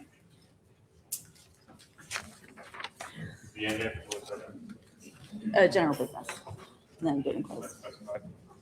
The end of general business. It was. All right, speaking of, the next section is general business. It includes new items for discussion. Agenda item number 14, consideration of reducing a resolution reallocating funds to Lynchburg City Schools. This item was discussed during the council's business item briefings on January 13th. Yes, ma'am. So I'd like to ask a question about this item. That's okay. So can I superintendent come forward, please? Thank you. Pardon? Well, I have a question. I plan on making a motion on this, but I want to ask a question prior to making the motion, if you don't mind. Yes, ma'am. So thank you for being here tonight. Thank you. I just want clarification. So when you came before, you asked about the return fund balance and how the schools wanted to use it. Yes, ma'am. And it was broken down in several different ways. After you left, then the school board voted to approve bonuses for teachers. And that was after we talked to you. Yes, ma'am. So it was like $1,000 bonuses, I believe, Yes, ma'am. with teachers and staff. Yes, ma'am. Is that correct? Okay. From what I recall seeing in that vote, that money was to be coming from city funds. Yes, ma'am. Okay. And I don't think you knew about that prior when you came here, correct? When we talked, that wasn't. No, ma'am, that conversation had not happened. Had not happened. Okay. No, ma'am. So the way that this resolution is currently written is for the items that we talked to you before that vote was taken, and that the bonuses are not included in this resolution. No, ma'am. It's two separate matters. For this, what I came for this matter was for the, that was for the fund balance from fiscal year 2025, and that was the transfer of the $3,317,910, and that was to put $1.1 million in a health insurance reserve, $1,217,910 in our textbook, and then $1 million for our vehicle replacement. Right. Yes. Do you have an idea how much it will cost to do the bonuses if y'all were to implement that? No, ma'am, we have not finished calculating that. That with just all of the other operational pieces that we're trying to handle right now, we have not finished calculating that. But I will get that to Mr. Bender and Mr. Patrick shortly. Okay, the reason why I'm asking is because so for the public to understand in the everybody in the room. So this request came to us as a request. The schools at the end of last year had a little over $3 million left of unspent money in their budget. And so they have to ask us to basically get permission to take that money back and use it for whatever they want to use it for. And they gave us 3 different items that they wanted to use it for: health insurance reserve, textbooks reserve account, and a vehicle replacement account, like a pay-as-you-go account. After that happened, the school board voted to give all teachers and staff $1,000 bonuses. But when that vote happened, they said that they wanted that money to come from city money. So where I'm going with this is really city employees' bonuses should come from city budget. That's where that money should come from. So if you had leftover money in your funds or in your budget, and it was decided that money should go towards giving teachers bonuses, which I completely support, they deserve it, teachers are amazing, then I'm going to make a motion that you utilize a portion of the return to fund balance towards your bonuses, however you want to do it, the $1,000 bonuses, and you guys kind of redo the math here of that 3.2 million or 3.3 million to utilize it towards the bonuses as you decided the 1,000. I mean, I understand that like maybe you restructure how you want to do it, but the vote to say that the city is responsible for the $1,000 bonuses when we haven't even discussed any of our budgeting yet, I think isn't the way that should go. I support the bonuses, but I would think it needs to come from this fund. So I'm going to motion that we give you the return to fund balance, but that the $1,000 bonuses that were voted on by the school board be included in this amount. Do I have a second for that, or can that be done? Ms. Majette. I've got a very important legal question regarding what just is going on right here. I don't know that we can, is my understanding is the only way that we can direct funding to Lynchburg City Schools is by the major fund classifications, which is like instruction and transportation, information technology, and so forth. That's the only way we can categorize that. We can either give them the money or we don't give them the money, but we're not allowed to tie strings to that. I believe that is they're a separate political subdivision. I believe that is not legal. I don't think we have the authority to do that. We can't tie strings to the money other than the major categories. And I just want to caution this council in trying to essentially earmark funds for a specific thing, because even if we were to say, take the money and, we'll put it in instruction because we think the teachers are going to get the bonuses. But if they voted on giving bonuses to all employees, then it wouldn't hit the employees in administration, attendance, and health. It wouldn't hit the employees in IT and so forth. So I really don't think that we can do this. So I just want to be clear on that. I think that we have an option to either give them the money or not give them the money. Okay, that's great.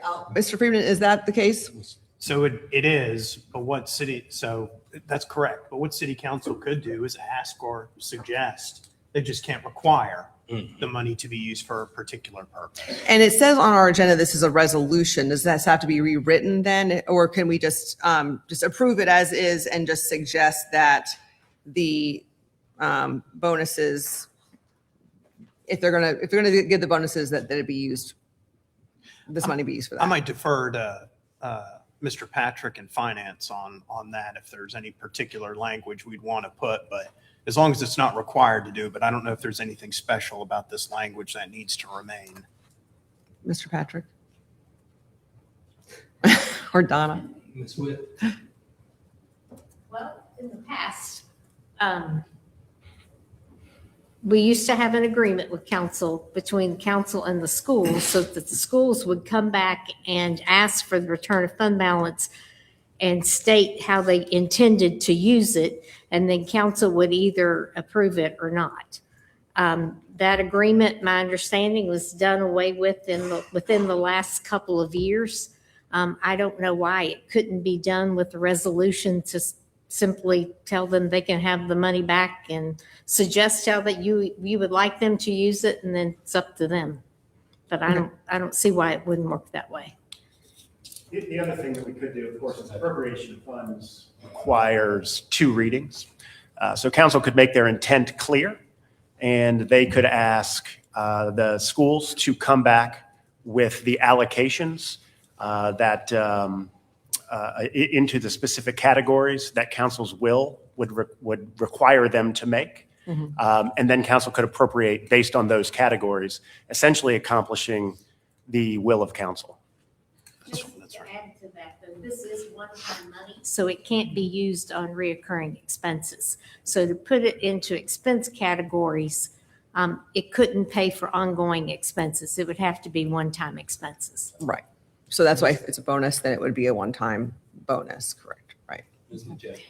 So may I have the opportunity to clarify a few things. So the reason why we picked health insurance, textbook, and vehicle replacement, and these are 2 separate requests. This original request began in December. With that carryover fund or that fund balance, currently our year-to-date health insurance balance stands at a deficit of a negative $2.2 million. We've had some significant high-cost claims that possibly will create an even larger deficit. Our balance is currently $1,066,925. This request will bring that to $2.1 million, a little over. With the textbook, we're mandated to have new math textbooks, adoption 6 through 12 and K-5. The cost of the textbook adoption is a little over $1.5 million. The textbook reserve account currently has $408,000. So if this approval of this request, that will bring us to 1.6 million. We currently have 33 vehicles that are older than 10 years old. Multiple vehicles need to be replaced, mechanical failure, fatigue, high mileage, and sometimes both. I recognize that there are 2 different requests on the table, but I really don't want to marry the 2 because both are necessary. But when we came for this in December, when our board voted in December and I gave the information to Mr. Benda and then came before you all later, it's really important that we do this and look at these as 2 separate requests because they are. With this, I don't want to take from one and take to the other. And even if this was moved over to say, oh, we're going to do some of this for bonuses, then essentially health insurance is going to fall short, or vehicle replacement will fall short, or textbook would fall short. But this is a separate request. And I wanted to give that justification as to, I put it in my original letter, but I wanted to break it down even further as to why we do need these 3 items in this resolution approved as is. That's fair. And I think, since you the vote was taken after, by the school board was taken after you made these requests, which are very well justified. I think my point is, and obviously these expenses are needed. Maybe that's a discussion you need to have with your board about the bonuses and where that money needs to come from. If you're set on using this money for these needs, that the bonuses do need to come from city budget money, because I think that's where it needs to come from. So whether you choose to still use the money that is being returned to you for these 3 things, and because you need all of it, then that's where it needs, because those are important issues. But the bonuses then need to come from your new budget, I guess, because again, I support it and the teachers deserve bonuses and their support, and we love them. But it's coming from this, the city funds that they were voted to come from, I think was a little presumptuous. So I guess that's my point. So I'll make the motion to support it. I trust your judgment and where you think it needs to go. You know what your schools need the most. Yeah, they're 2 separate requests. Yeah, and there are 2 separate requests. Yes. I agree. But I want to make, for the record, I want to make that known. I guess. So I'll motion to be approved as is with that being said. Want to speak to it?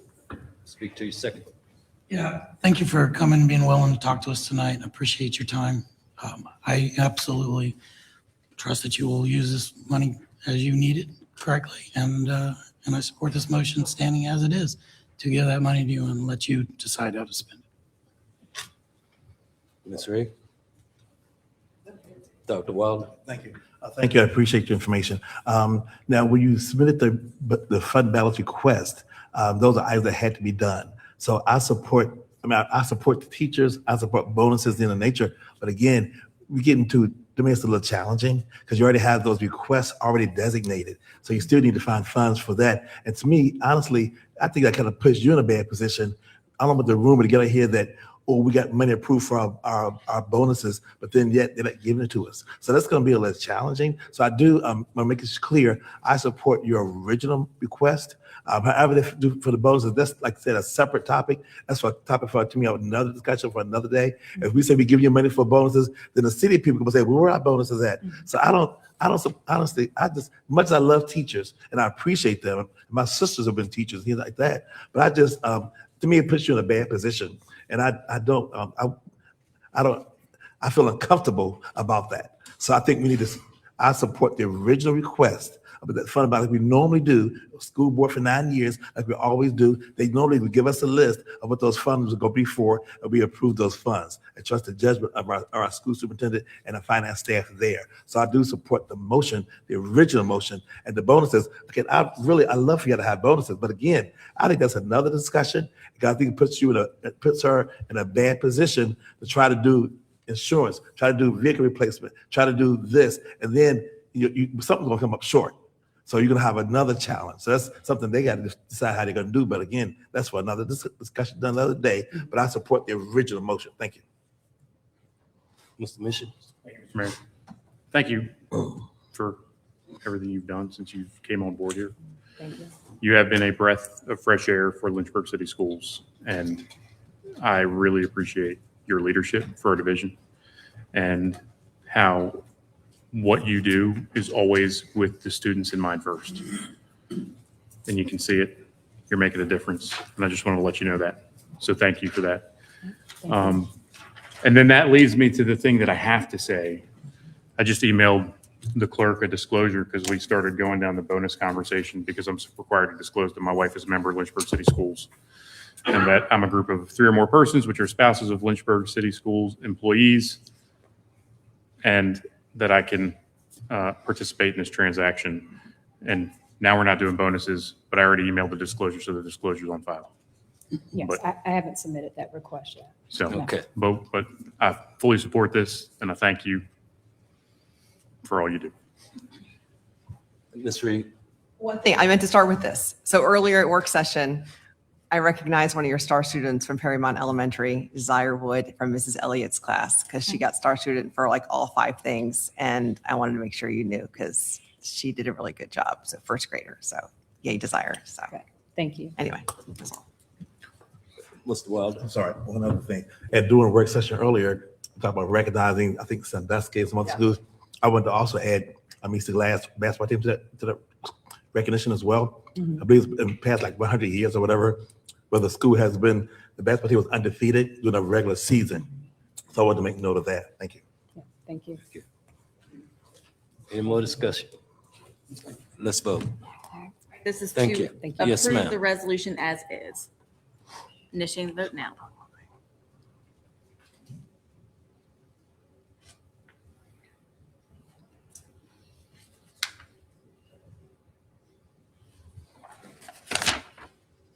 And the motion passes 6 with 1 absent. All right. Agenda item number 15, consideration of adopting a resolution providing that the city will continue to partner with Virginia and federal agencies consistent with city practice and applicable law. This item was discussed during council's work session on February 10th. Yes, sir. Second. Speak to your motion. Thank you, Mayor.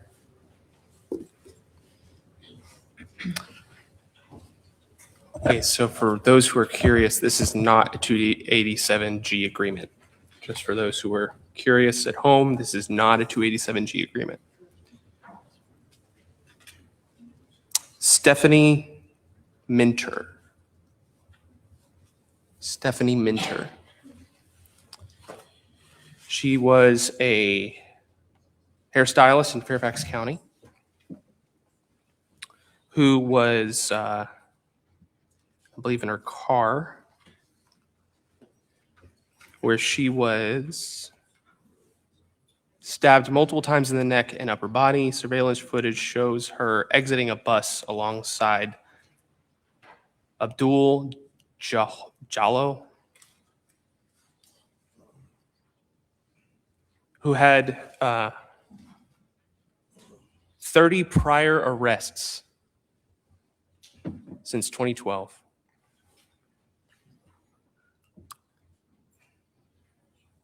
And the way Fairfax County seems to operate and govern themselves is they're not putting people like that away or sending them to ICE to be deported because this guy was illegal. He was an undocumented illegal criminal. And if Fairfax operated like Lynchburg currently does, irrespective of this resolution, that scum would be not in this country. It's pretty clear cut. And Stephanie would still be alive. The governor, in her infinite wisdom, has said we're going to remove a mandate that local police cooperate with federal law enforcement. She then doubled down and said that state police is going to leave the 287G agreement with Immigration and Customs Enforcement.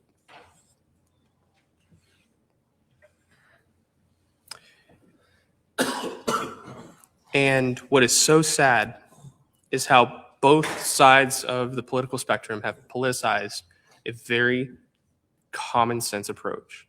And it's this: Lynchburg will continue to operate as normal, regardless of what Richmond says.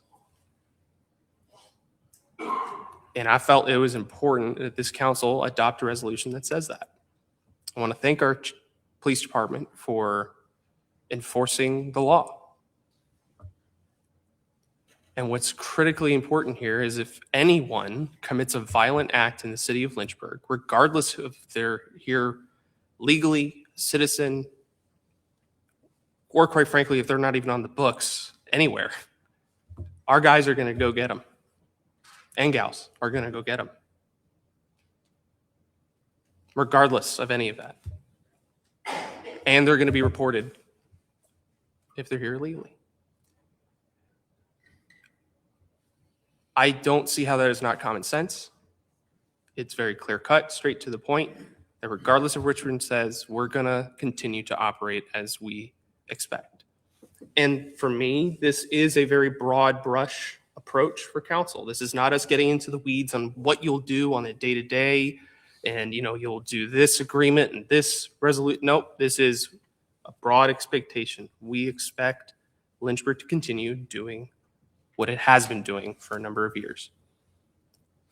And so ultimately, we all see things across the country from the right and the left about the left is protesting and then the right is empowering and all these.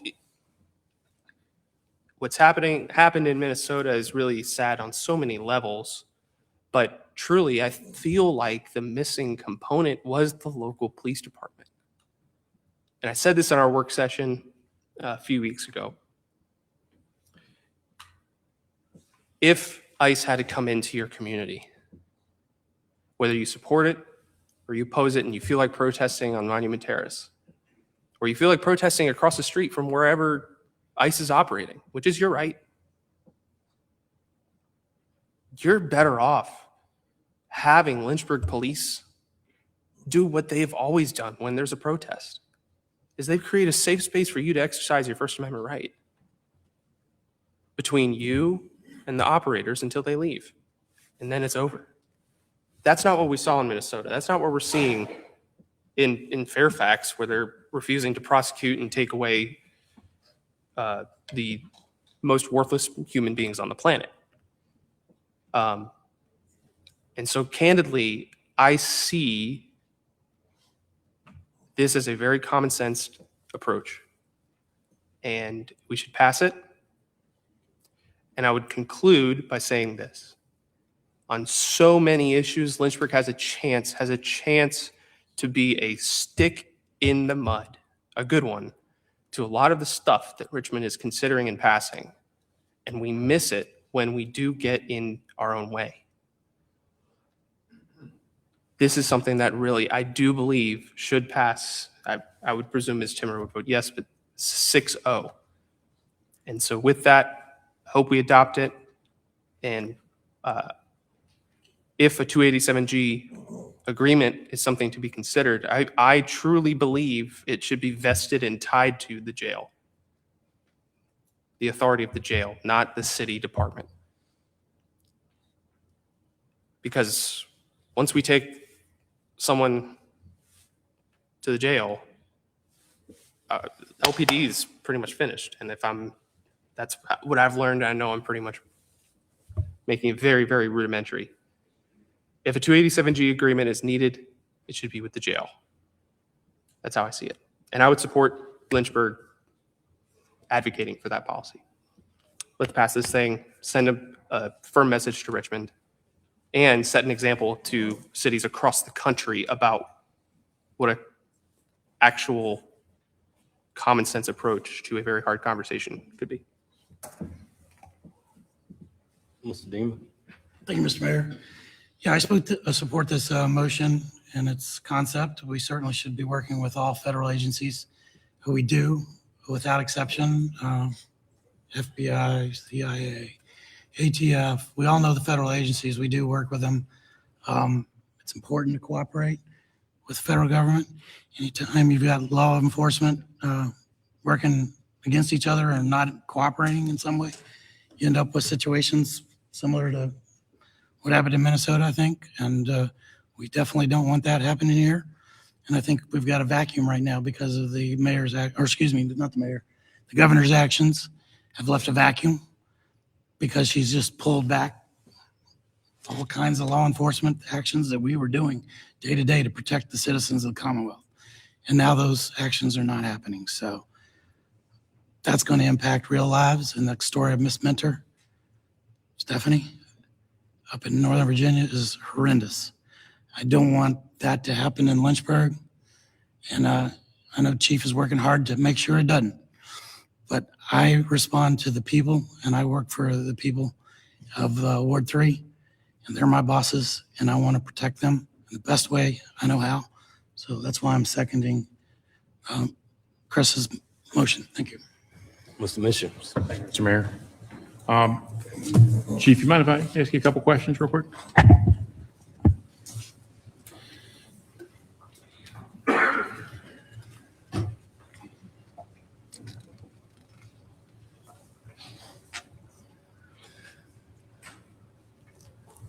How are you, Chief? Doing well. Good. Good evening, Mr. Mayor. Good to Vice see you, Mayor, sir. Member of Council. Thanks for being here. It's been a long night so far. So I think we're going to probably be considering putting you on the Blue Ridge Regional Jail Authority Board in the future.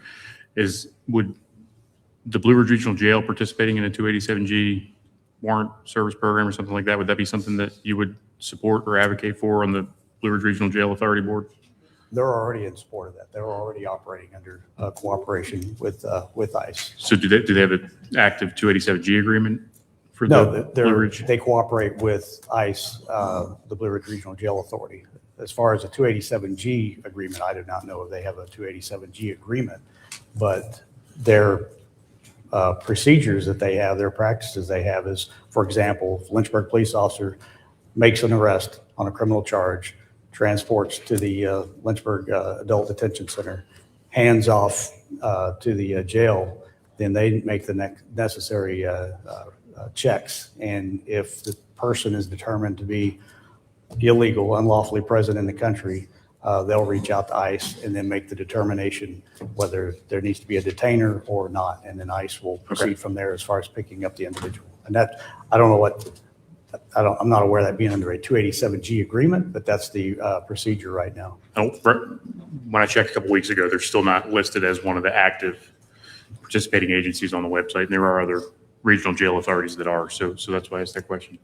One question that I have is for an agency like LPD that doesn't have a 287G agreement, what specific foreign criminal history or priority target information shared with DHS remains inaccessible in like a standard NCIC check? So are you guys able to see foreign prior convictions if there's no active warrant in Interpol, or if there's no active United States warrant, but if they have foreign prior convictions? Are you able to see that?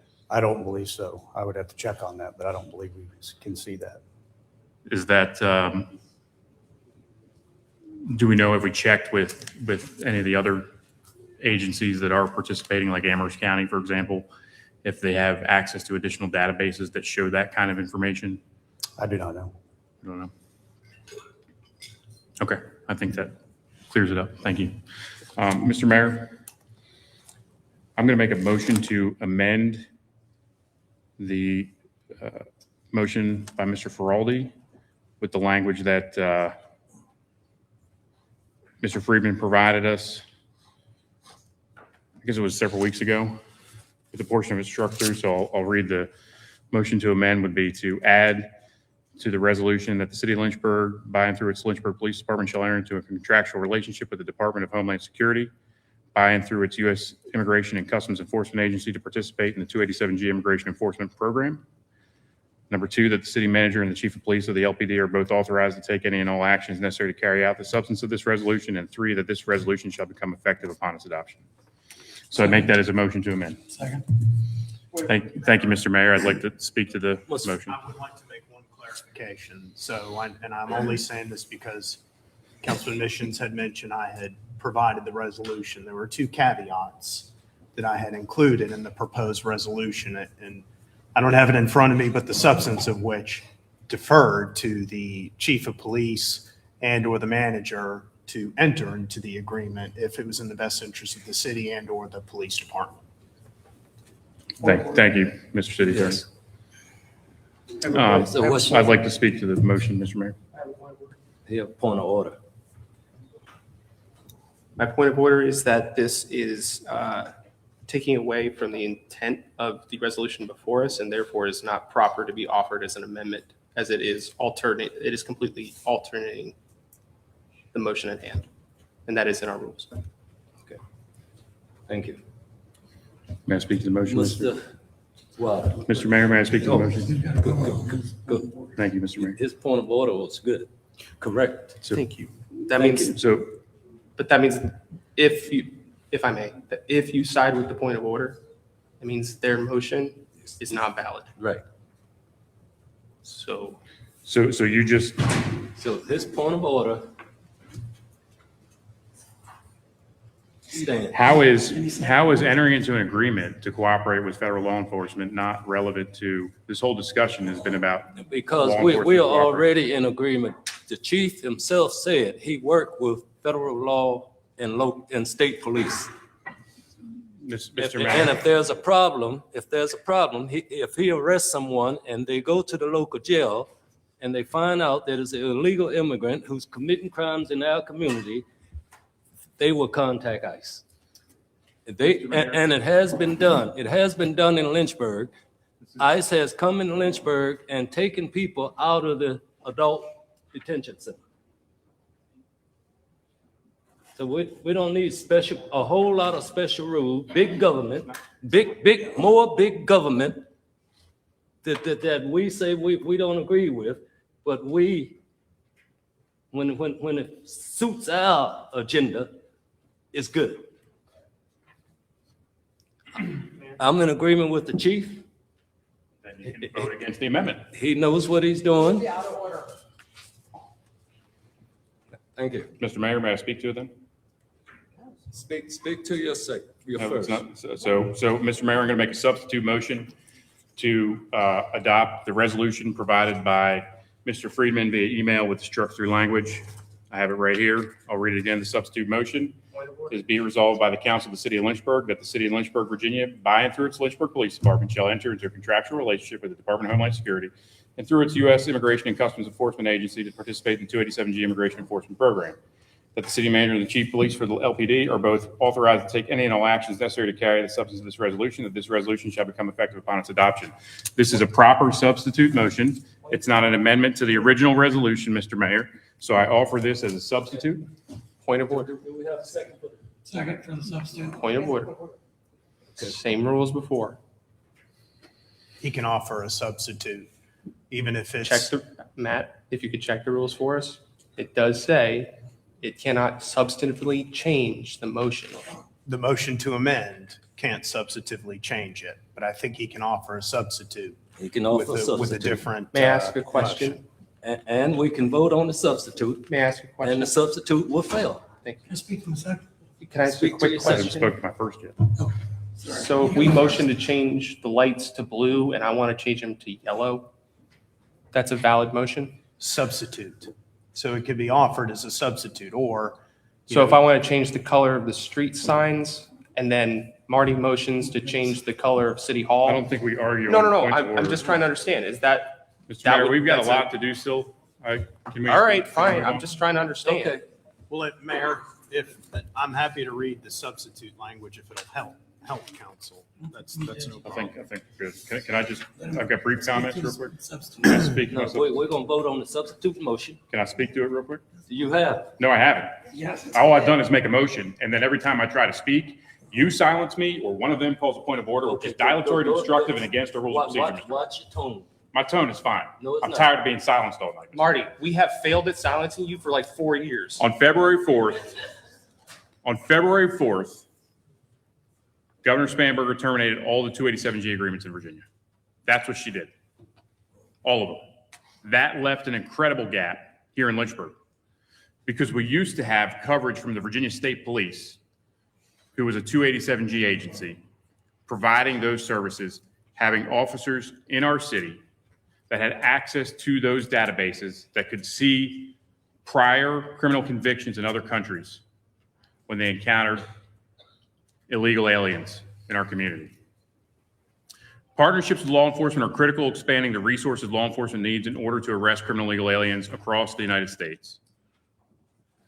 The Department of Homeland Security has had tremendous success when local law enforcement works with local officers and ICE officers when they all work together, including 40,000 arrests in Florida. This was 40,000 arrests in Florida. Almost every agency in Florida is a 287G agency. When they started doing it in West Virginia, they got 650 right away, 650 illegal aliens right away. 7 out of the 10 safest cities in the United States cooperate with ICE. There is a way to cooperate with ICE. It's formal, it's through an agreement, and there's also a significant financial benefit for the city of Lynchburg. $7,500 per participating officer per quarter for equipment, $100,000 for transportation. And the other thing that I want to point out, if you look at all of these cities where they've had these huge protests and all this crazy stuff going on with all the ICE officers, like Portland and Minneapolis, guess what they don't have? They don't have 287G agreements with local law enforcement. This is a tool in the toolbox. Now, I would never direct or ask to direct the police chief to say, you got to get this many officers done. You got to have this many police officers trained. I do not want to rule out a tool in the toolbox. I think we should have the agreement in place. And I think that we should have access to those resources and access to those databases so that we know, that our police officers know, if they encounter an illegal alien in the streets of our city, if they have prior criminal convictions that aren't showing up in standard NCIC checks, that aren't showing up at Interpol, but they have prior criminal convictions in other countries and they came across the border illegally, there's all kinds that have come into Virginia. ISIS-K terrorists, MS-13. We've had MS-13 issues here in Lynchburg. I remember the Raymond Wood situation well because his uncle was a personal friend of mine. Right? Those guys were all illegal. It's a problem. And if we can identify these people with gang affiliations in other countries and prior criminal convictions of other countries by having access to those databases, I would never want to say, no, we're not going to do that. That's why I make this a substitute motion. That's all I have. Let's vote on the substitute motion. Oh, no, second. Go ahead. Thank you, got Mr. Mayor. something else to say, too? I remember Raymond Wood well too, because his mutilated body was dumped about a half mile from my wife Angie's home out in Bedford at the time. So it had a great impact on me. And of course, he was from Lynchburg, right over here off Sandusky. So yes, we need to remember the names of Stephanie Mentner, Raymond Wood. I support this particular amendment because it gives Lynchburg the opportunity to work in a structured, lawful way with federal law enforcement while opening the door to valuable training of our officers, operational support of our Lynchburg department, and actual significant funding. You just mentioned it, 100,000 plus all the extra stuff. I don't like leaving that on the table. At a time when every local dollar matters, we should not leave available public safety resources on the table. Just as important, failing to have a clear agreement with another law enforcement agency creates uncertainty, delays, gaps in coordination. When agencies do not work together, dangerous individuals can slip through the cracks. Public safety is strengthened by cooperation, clarity, and common sense. So in the fog of war, sometimes you have two fronts to the same war. Well, the danger with two fronts is they're both shooting each other. And if they don't know about what each other's doing and they don't know the dance that each other's playing, you're going to put our law enforcement and the federal agents at risk.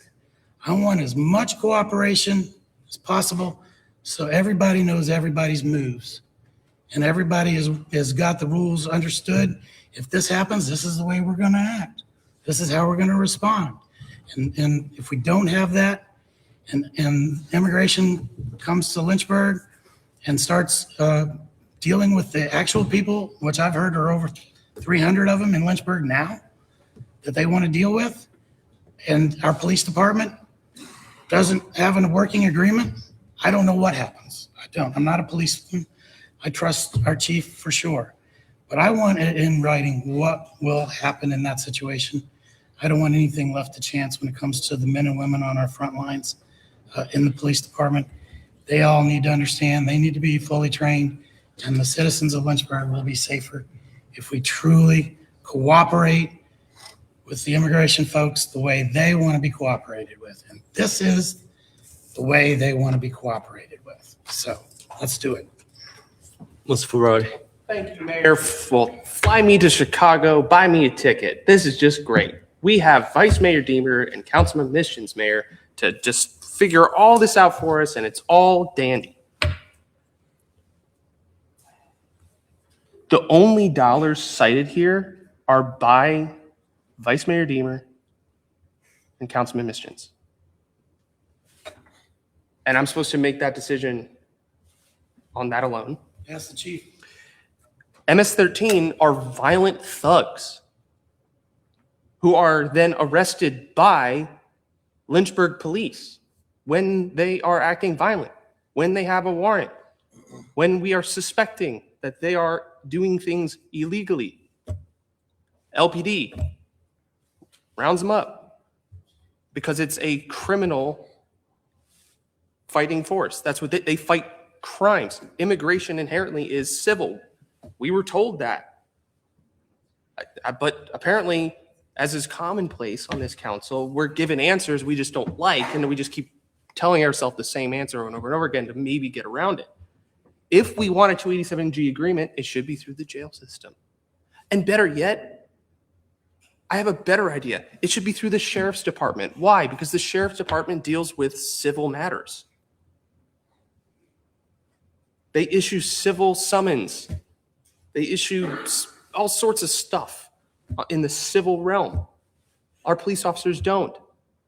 If you guys want to consider this and requesting the sheriff do it, I'm there.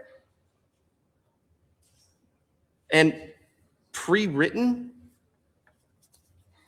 you want it pre-written to know how we're operating?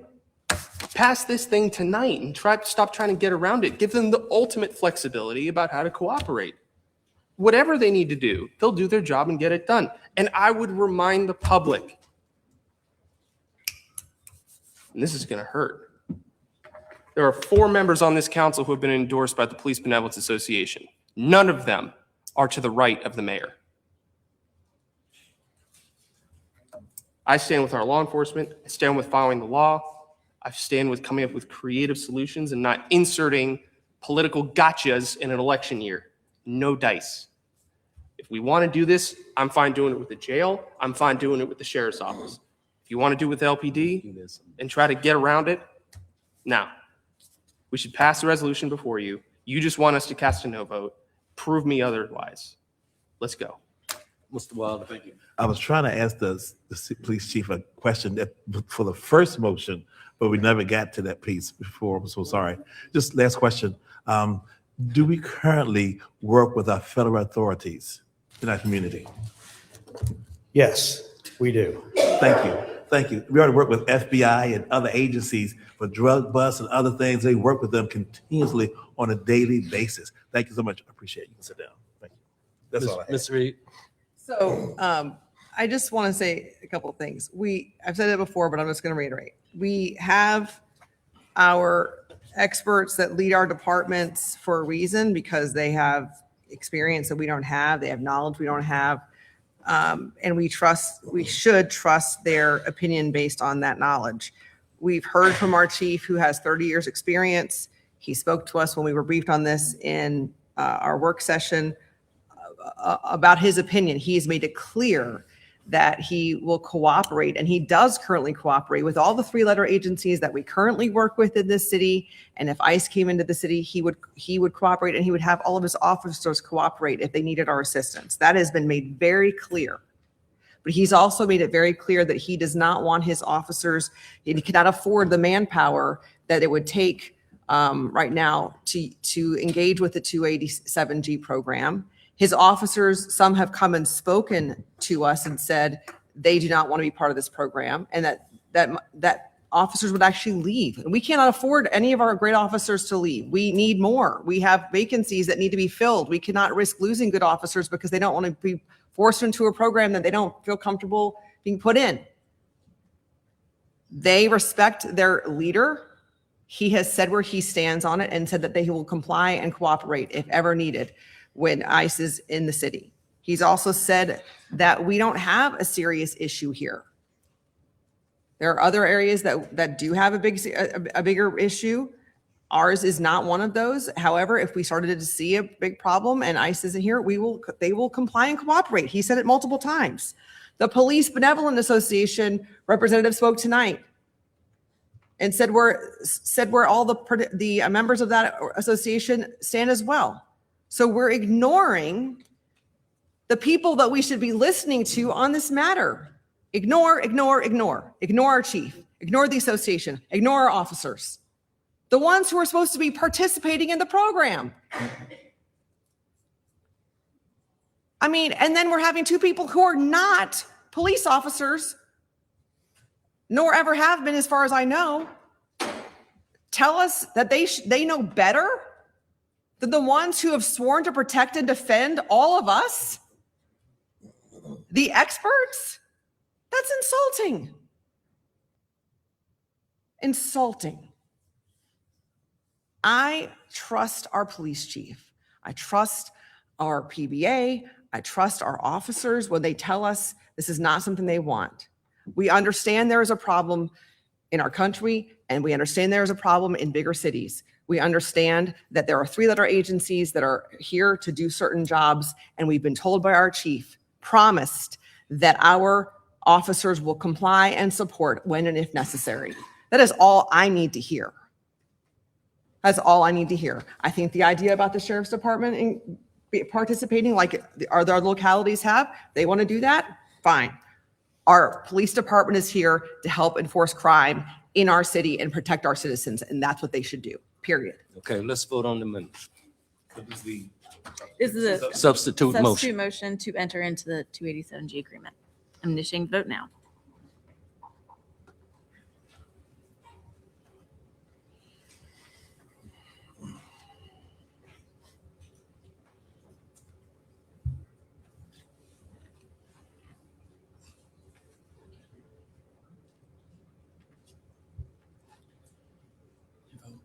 No, it didn't come up.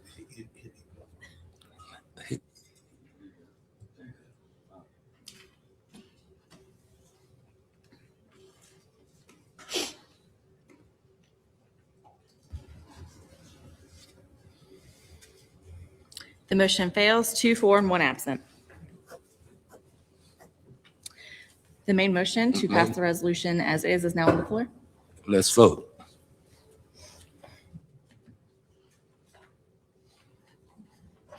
All right, initiating the vote now.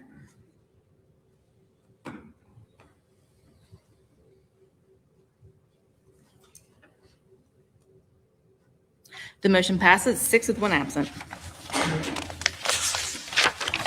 Agenda item number 16, consideration of adopting a resolution establishing the Lynchburg Historical Foundation as the fiscal agent for LYH-250. This item was discussed during council's business item briefings on February 24th. Move for approval. Second. Second. Want to speak to you? Yes, again, this being a fiscal agent for one of the grants I believe they're receiving, and just they will hold the funds here in the city. Basically, that's all it's saying. Thank you. Ms. Reed? Happy to support it. Excited about LYH 250. I think it's going to be a great time to celebrate. So thank you. Anyone else? Let's Move the vote. question.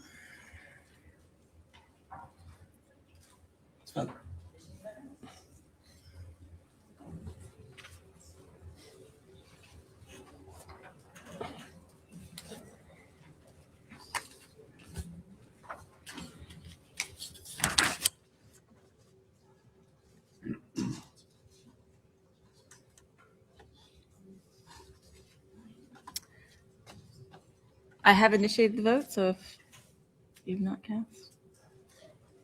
All right. Yes. Mhm. Who are we missing? Councilor Wilder? Oh, I did. Okay, I'll do it again. Maybe I didn't There, save it. there you go. Thank you. The motion passes 6 with 1 absent.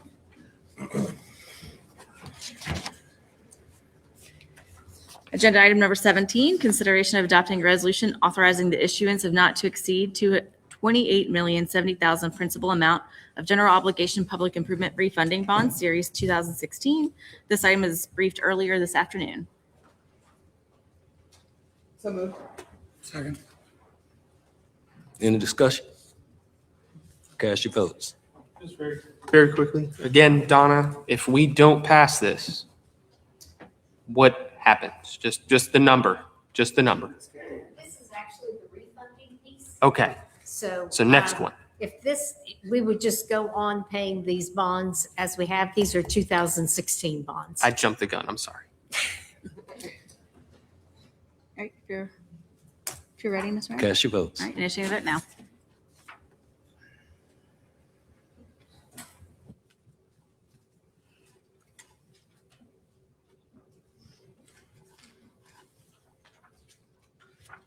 The motion passes 6 with 1 absent. Agenda item number 18, consideration of introducing a resolution authorizing the issuance costs for the general obligation public improvement bond issue 2026. Again, this item was briefed earlier this afternoon. Yep. Second. Any discussion? You want to speak to you second? Want to speak to you? Mr. Chris, you get it this time. It's about $57 million that would come due in June. So if we don't adopt this, we would owe 57 mil in however many months. Yes. June. Thank you. Let's vote, please. All right, initiating the vote now.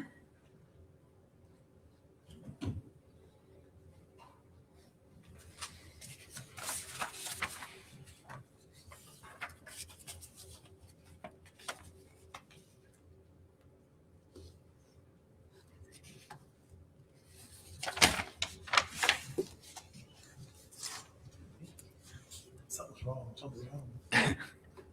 I'll save that. There we go. Thank you. The motion passes 6 with 1 absent. Mm-hmm. Motion to adjourn. Agenda item number 19, this is a second reading, consideration of adopting resolution R26016, amending the FY 2026 City Federal State Aid Fund budget and appropriating $20,844 to the Lynchburg Police Department for drone equipment.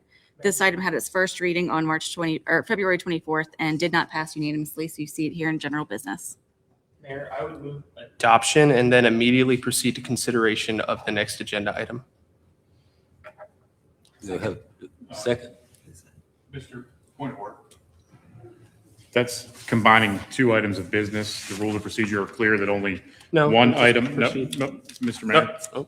Mr. Mayor, the rules of procedure are clear that only one item may be discussed or have the attention of council at a time. Yeah. So to immediately move to the next one, to combine a motion like that is against the rules of procedure. Okay, what we're gonna do, we're gonna vote on what's on the floor first, and then move to the next one. My motion was that we can approve this and immediately consider the next. Yes. But that's only one subject, section 1.2. This is point of order, Mr. Mayor. Section 1.2, basic principles underlying rules of procedure. It's on the front page. Okay. Only one subject may claim the attention of council at a time. So we can consider. I ruled. What did you rule? I didn't hear what you said. Tell him, Vice Mayor. Tell him, Vice Mayor. You're facing Just them. deal with the one. Okay, we're gonna deal with one? Okay, thank you.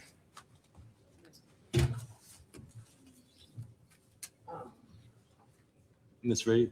So I just overheard that the vice mayor is going to sound like he wanted to adjourn immediately following this. And so we wanted to make sure that we get to the item that was added for discussion after the, this item. So that was the concern, Mayor, is that we get to the item that was added to the bottom of general business. Yes, That we don't adjourn before that Don't worry, happens. we punish me soon enough. We won't.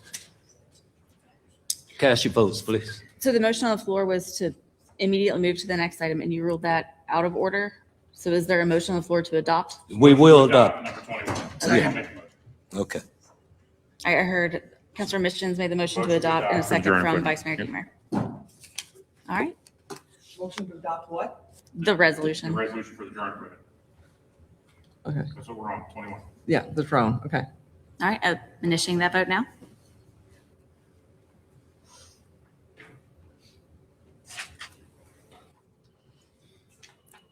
All right, motion passes 6 with 1 absent. Yes. I would move approval of the agenda item to remove funding for the vice mayor to attend the trip to Chicago. Do I have a second? Motion to amend. second. Okay. Second and try to amend it now. Yes, you can. Okay, I would like to amend it to say. He has to speak to it. Chris has to speak to his motion. Go ahead. I was gonna amend I can't wait to hear what he comes up with. Okay, it. You'll hear soon enough. all right. So,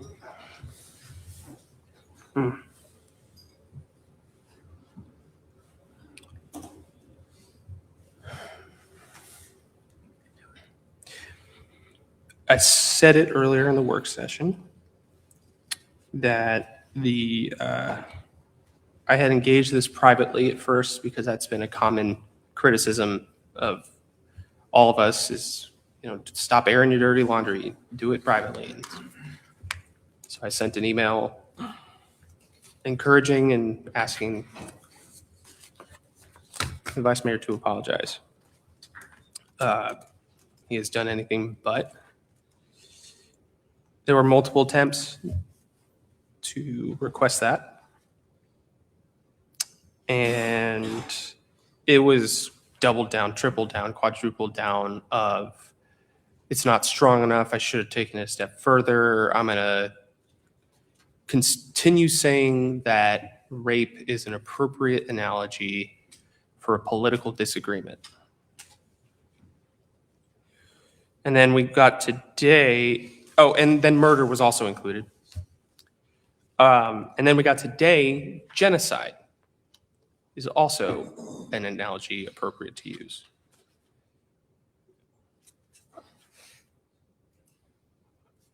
That is vile,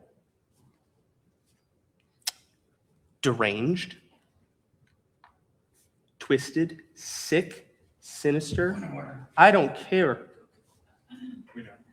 It is disgusting to use those things to achieve a political end, Vice Mayor. I have Jews in my family, and I take offense to the fact that you think it's appropriate to incite the word genocide to a political disagreement and use the Jews in my family. Oh, you're going to friggin' laugh at this. Yeah. Are you, sir? Because you're not using my actual words, but go ahead. I am being easy. It's hard to be easy with a man who refuses to hear anything he's done wrong. I've heard. I'm offended. I'm hurt. Me too. The Jews in my family would be incensed that you would infer genocide. Virginians are being given genocide over redistricting. I think it's abhorrent. Genocide. Keep cutting me off. You look even worse. Election You genocide. look even Use my worse. actual words. Yes, genocide, rape, and murder. That's the words you use. Election Those are your choice words. And you have the audacity to accept, and here's what you're going to say. I know you're going to say it. You accepted taxpayer airline tickets to Chicago representing a project you never voted or were participating on. You weren't even on council when this topic came up about another airline north. I've been talking about this, working on it with the Business Alliance and in the House of Delegates since 2017, sir. And you can keep smirking all you want. Here's the point, Vice Mayor. I am not jealous at all. You know what I'm ticked off about? That you going after the credit card expenditures of the staff and saying, oh, we're going to get into all the weeds of the manager about what he's spending and wasting this money. And you took $750 for you to go to Chicago. To go to Chicago on the taxpayer dime, just after voting for a $10 million tax increase. You are out of line. You are absurd that you think it is appropriate to use this analogy for some political disagreement. And, oh, you're checking your watch. How cute. How cute. Maybe we should censure you too. Maybe we should cut your pay too. Matter of fact, maybe I should cut my salary so I can pay for the mayor to go and not be compensated also. How about that? You are so out of line, and the fact that your smug ass can't even get it through your thick skull. I don't care. Rape, murder, and genocide? Shut him down, Mr. Mayor. Rape, murder. Shut him down, Mr. Mayor. Rape, murder, and genocide? Shut up, Faraldi. That's right. Oh. That's right. What? What, Mr. Barry? What, Mr. Barry? What, Mr. Barry? What, Mr. Barry? What do you want? Mr. Mayor. Mr. Mayor. All right, let's get silly. I don't care. You can gavel me. You can tell me to stop talking. Rape, incest, whatever you want to talk about. You can make any. Mr. Mayor. Yes, you can Mr. make Mayor. any analogy you want. Mr. Mayor. You chose this. Are you recognizing me? I'm waiting to see if I'm recognized. You chose What are rape. you thinking about over there? I'm trying to get my head around what you're talking about, Kurt. We need to drug test Chris, Let's and we vote need to on it move so on. we can go Drug home. test Chris. Let's vote on the item so we can go home. I can't wait till you're done in December, brother. Mr. Mayor. What? Motion to adjourn. You can't. There's No. an agenda at It's hand. always in We order. got to No, it's vote. not. You got a second, Miss Reed got a Thank second, you. and You're then a we're piece gonna of vote. crap. So Absolute piece of crap. Chris, you out of order, Chris. You need to call the police. Mr. Mayor. You're a piece of crap. You won't touch him. Go ahead. Don't touch it all. Take your pacifier with you. So my second is because Point of order, Mr. Mayor. the, Point of order, Mr. Mayor. What is it? There was a motion to adjourn for me and a second by the vice there's a mayor at a meeting of second on the the council. floor. A motion to No. adjourn shall always be in order. the second is on the floor and you don't get to interrupt a second on the floor. Motion to adjourn is always in No. order. It says it right No. here. You can only have one motion We on the have floor. one motion on the floor at a Yes. time. And there's a current motion on the floor. We Thank had a you. motion. It's under debate. So my second is because this has been going on now for a week. The comment that Dr. White made on the social media post that she referenced in her comment was about a week ago. The only thing that needed to happen, the only thing, was just a simple apology right away. The comment was made publicly. The offense was publicly recognized. All that needed to be done was a public recognition like, oh no, I've said something that obviously, whether it was intended or not,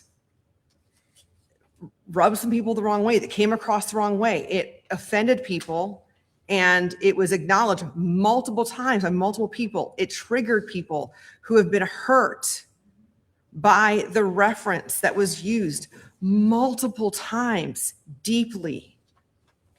And we have an obligation as a responsibility as elected officials, as leaders, if we see that something that we've misspoke or said on our pages or up here has struck a chord with our constituents, with citizens, all that needed to happen was just an immediate apology. That's all it would have taken.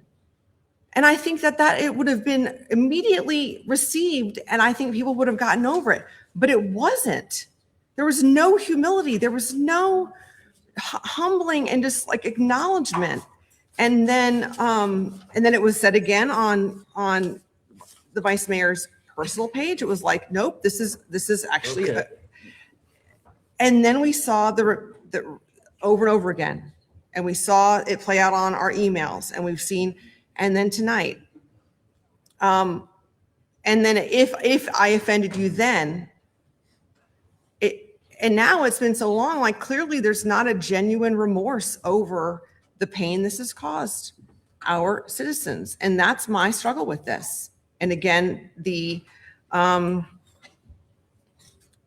shouldn't be forced. Either you're sorry or you're not. And we can try to victim blame everybody else and but the reality is there's not a genuine remorse. Okay. So my thought is that it is a privilege to get to go on the trip. I know that the legalities of how the money is being spent has been checked. That it is allowed for. So that my question is not there. My logic is it's a reward and it's a privilege. And Mayor, I think that you deserve that privilege. Anybody that wants to go on council can spend their own money to go. The privilege should be in the roles in which the two of you have to go. Is it deserved right now? And I don't think it is. So that is why I believe that if the vice mayor wants to go, then he needs to pay for it himself, and it should not be paid for by taxpayer dollars. And that's why I made the motion. I wanted this on the agenda for us to discuss and vote on.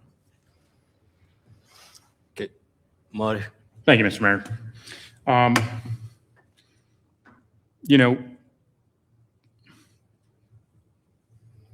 We aren't each other's parents up here, and we aren't each other's children up here.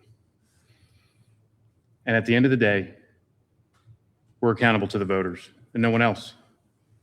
That's it. And one of the reasons why I supported and spearheaded the effort to make you mayor is because of how much you despised the culture that was created with all the censures when Stephanie Reed was mayor. We had that conversation many times. We're not up here to punish each other. We are wasting our citizens' time right now on something ridiculous. Quite frankly, I think the trip to Chicago is ridiculous because we canceled a council meeting to conduct the business of the citizens for a trip to Chicago. Today's date, what is it? It is March 10th. Do you know what happened on March 14th in 2023? The Lynchburg City fiscal year 2024 budget was proposed and presented to council. You know what happened on March 12th, 2024? The Lynchburg City Council FY 2025 budget was proposed and presented to the public and Lynchburg City Council.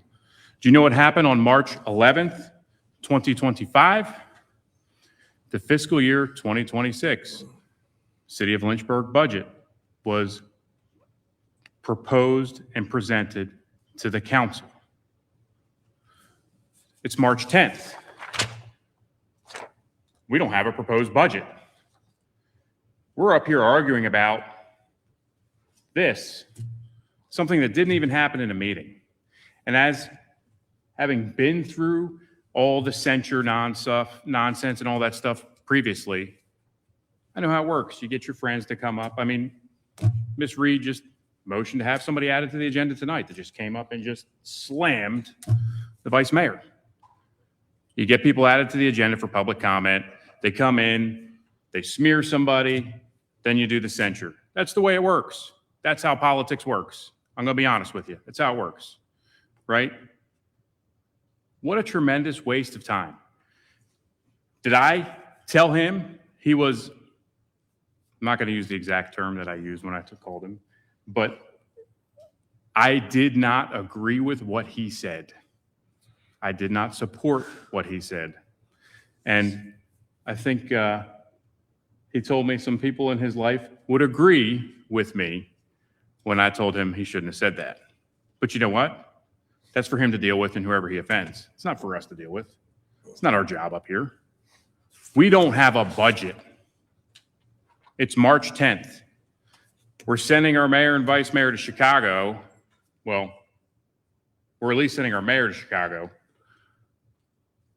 And we've canceled a council meeting for it. And I haven't heard anything about that council meeting being rescheduled.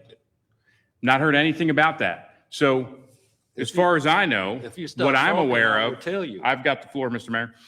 As far as I know, all I'm aware of is our next meeting will be in April because we have no scheduled budget or no scheduled meeting in March anymore. And we have no budget. We've never had a budget proposed and presented this late, as far as I know. That's what we should be working on. All of this doesn't do anything for the citizens. This is petty, vindictive, personal. That's all it is. That's all it is. Should he have apologized? If he offended somebody, he should absolutely apologize. And I have no doubt if somebody comes to him and says, hey, you offended me, he's going to handle it. None whatsoever. Right? But doing it publicly, I don't think that's the way to do it. I really don't believe in that. But I do believe that we should be worrying about passing a fiscal year 2027 budget and not be focused on this petty, personal, vindictive stuff of just trying to punish somebody because you don't like what they said. You know what? It's America. We have a right to say what we want to say, and we got to deal with the consequences of those things. But government getting in the business of punishing speech is a slippery slope I'm not going down. Mr. Diemer. Thank you, Mr. Mayor. Again, I apologize that we're spending a second on any of this. Certainly never meant to offend you, Dr. White. I respect you greatly, and I value our friendship. I think there's a learning moment here because our Lord and Savior Jesus Christ taught us how to deal with these things as Christians. He's taught when someone sins against you, the first step is a direct and private conversation. If your brother sins against you, go and tell him his fault between you and him alone, Matthew 18:15. It's a key principle here. Speak directly to the person involved. Avoid gossip or public escalation. The objective is the restoration of the relationship. That's what I want. Not embarrassment, not punishment. And that step, the first step of Matthew 18, protects both of us. It's there to protect both of us and gives the person an opportunity to correct the situation that I want to correct. I really do. And I hope I have. I appreciate your accepting of what I'm saying. But without the public pressure, that's what's avoided until the next step when you bring in leaders. And if that doesn't work, you treat them as an apostate, basically. But there's a way we as Christians treat each other. And Ms. Reed asked why I didn't apply Matthew 18 to myself. Well, Matthew 18 doesn't direct me to do anything unless I've been offended. And I haven't been offended. I was a little offended by some of the things that, the chaotic young man said tonight, but I can let that stuff roll off. That's not a big deal. We got business to do. Every time we do this censuring and punishing, it doesn't work out well. If I need to not go to Chicago to make you guys happy, that's fine. I didn't ask for it. I want to help my city. That was my only goal. So vote for this if you want to. I think in my heart, I'd still like to represent this city and talk to business leaders in the Chicago area and get them to come to Lynchburg and maybe think about bringing their business here. I think I might be good at that. I've worked in Chicago for over 6 years and I know the city well. But am I doing this for my own personal aggrandizement or money? No, not at all. I mean, if I need to pay for the ticket to do it, I believe that it's important enough that I'd probably be willing to do that. But the staff asked me to do this, and they asked you to do it. So ultimately, y'all do what you want to do. I humbly apologize if anybody was offended by any of the words I've used, but they were all about an election, not a sexual act. Never was a sexual thing. Certainly wasn't incest. I don't know where that came from. But I definitely wanted to make a point about an illegal, unconstitutional election. And I understand that certain people don't like being compared to criminals. I get it. I expect that kind of opposition. I didn't expect it from people I call friends and colleagues who oppose this election as well. But I'll choose my words more wisely next time, Mr. Mayor. I assure you, because I don't want to waste this council's time. Mr. Mayor? Mayor Taylor. Mr. Wilder. Mr. Wilder. Thank you. Thank you. I do support the motion, and just for the support of the staff. One of the reasons why we don't have a budget yet is because they inundated with so much requests, so many emails all day long. We need this, we need that. Then we got a motion about VMI. We get a motion about ICE 140 IG, whatever it is. We get a motion about this. We get a motion of the Second Amendment. There are so many other issues that doesn't even affect really about the city, the citizens here, and our main issues. We're spending so much time on so many other issues, the staff can't even get to the budget. That's why we don't have a budget yet. I've been on council for 10 years. We have always are working in December. We always have a budget by now. They're too busy trying to survive, trying to live. When you get inundated every day with 10, 20 emails asking for this, asking for that, at some point you get overwhelmed. And the staff is overwhelmed with all of this. That's why we don't have a budget. So to point fingers at the staff for not having a budget, that's not right. I'm going to speak up for the staff. That's not right. Because all these requests is, I get it oh my God. I wish I could show y'all all these darn emails we get all day long. It is horrible. And belittling people. And we call us, y'all call yourselves, I don't call myself a Christian. Thank God. I call myself a saint. Because Christians don't, anyway, that's a whole nother story. Because Jesus didn't call us Christians. Jesus called us saints. So thank God I am not a Christian. Hallelujah. So again, let me stop. Thank you. It's late. Ms. Reed. I'm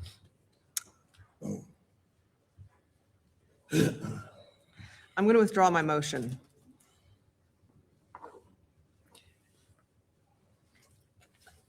Because I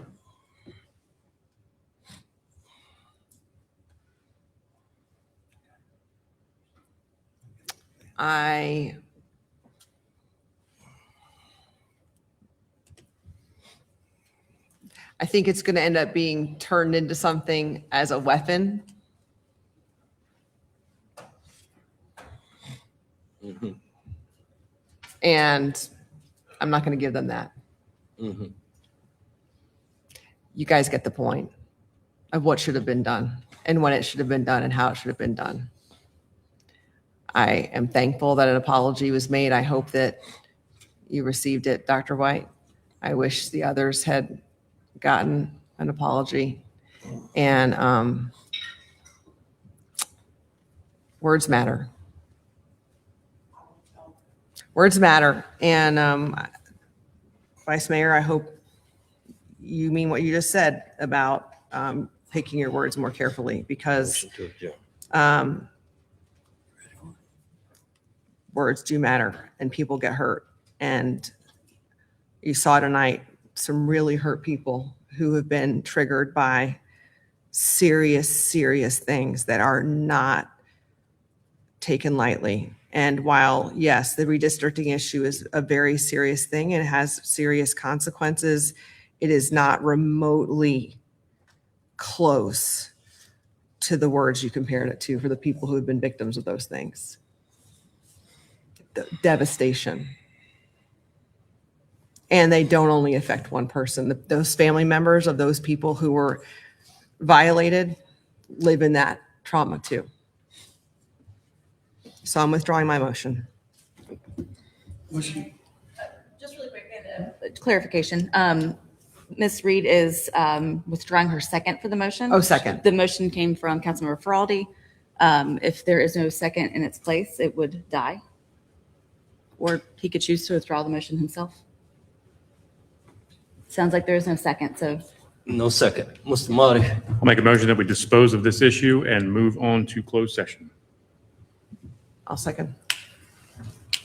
We're now in the closed session. No, we're not in closed session. This is just a motion to just be done with this business item. Yes, So we got to vote on done. it. So motion to dispose of this issue. Closed session. We got to vote, Dispose of this issue. we got to Okay. vote on this. We got to Okay. vote on this motion now. All right. 1 second.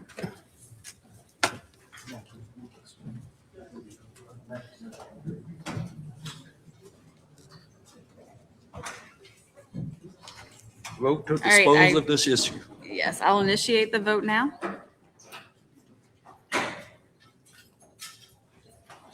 So it says, okay. And then we're going to have to do the closed session language. Yes. Yeah, this is not entering into. Yep.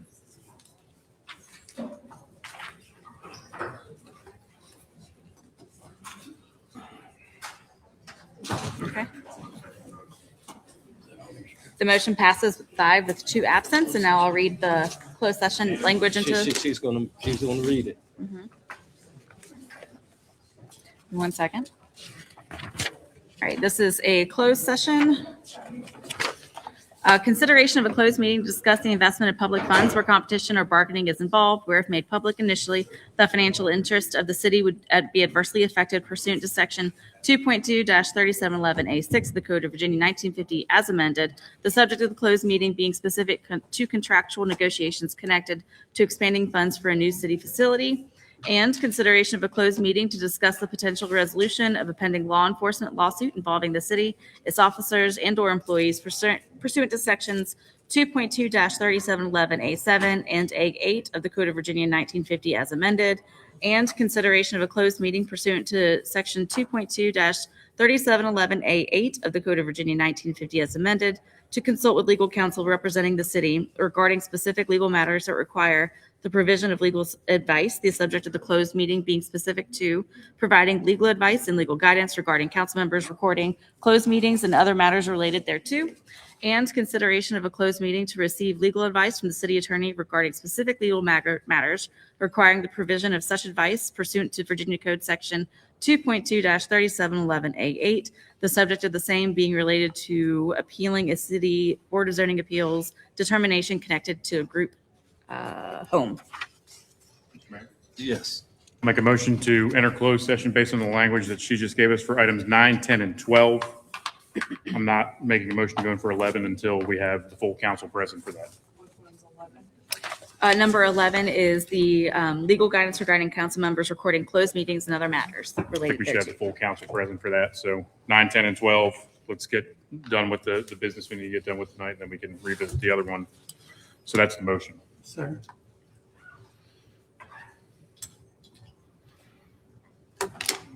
I'll speak to you second. I don't have anything. Yeah, tell me fast. We just have to voice vote because I packed up. Voice vote? All right, Councilor Missions, Yes. Councilor Reed, Yes. Councilor Wilder, Yes. Vice Mayor Diemer, Yes. Mayor Taylor. Yes. The motion passes.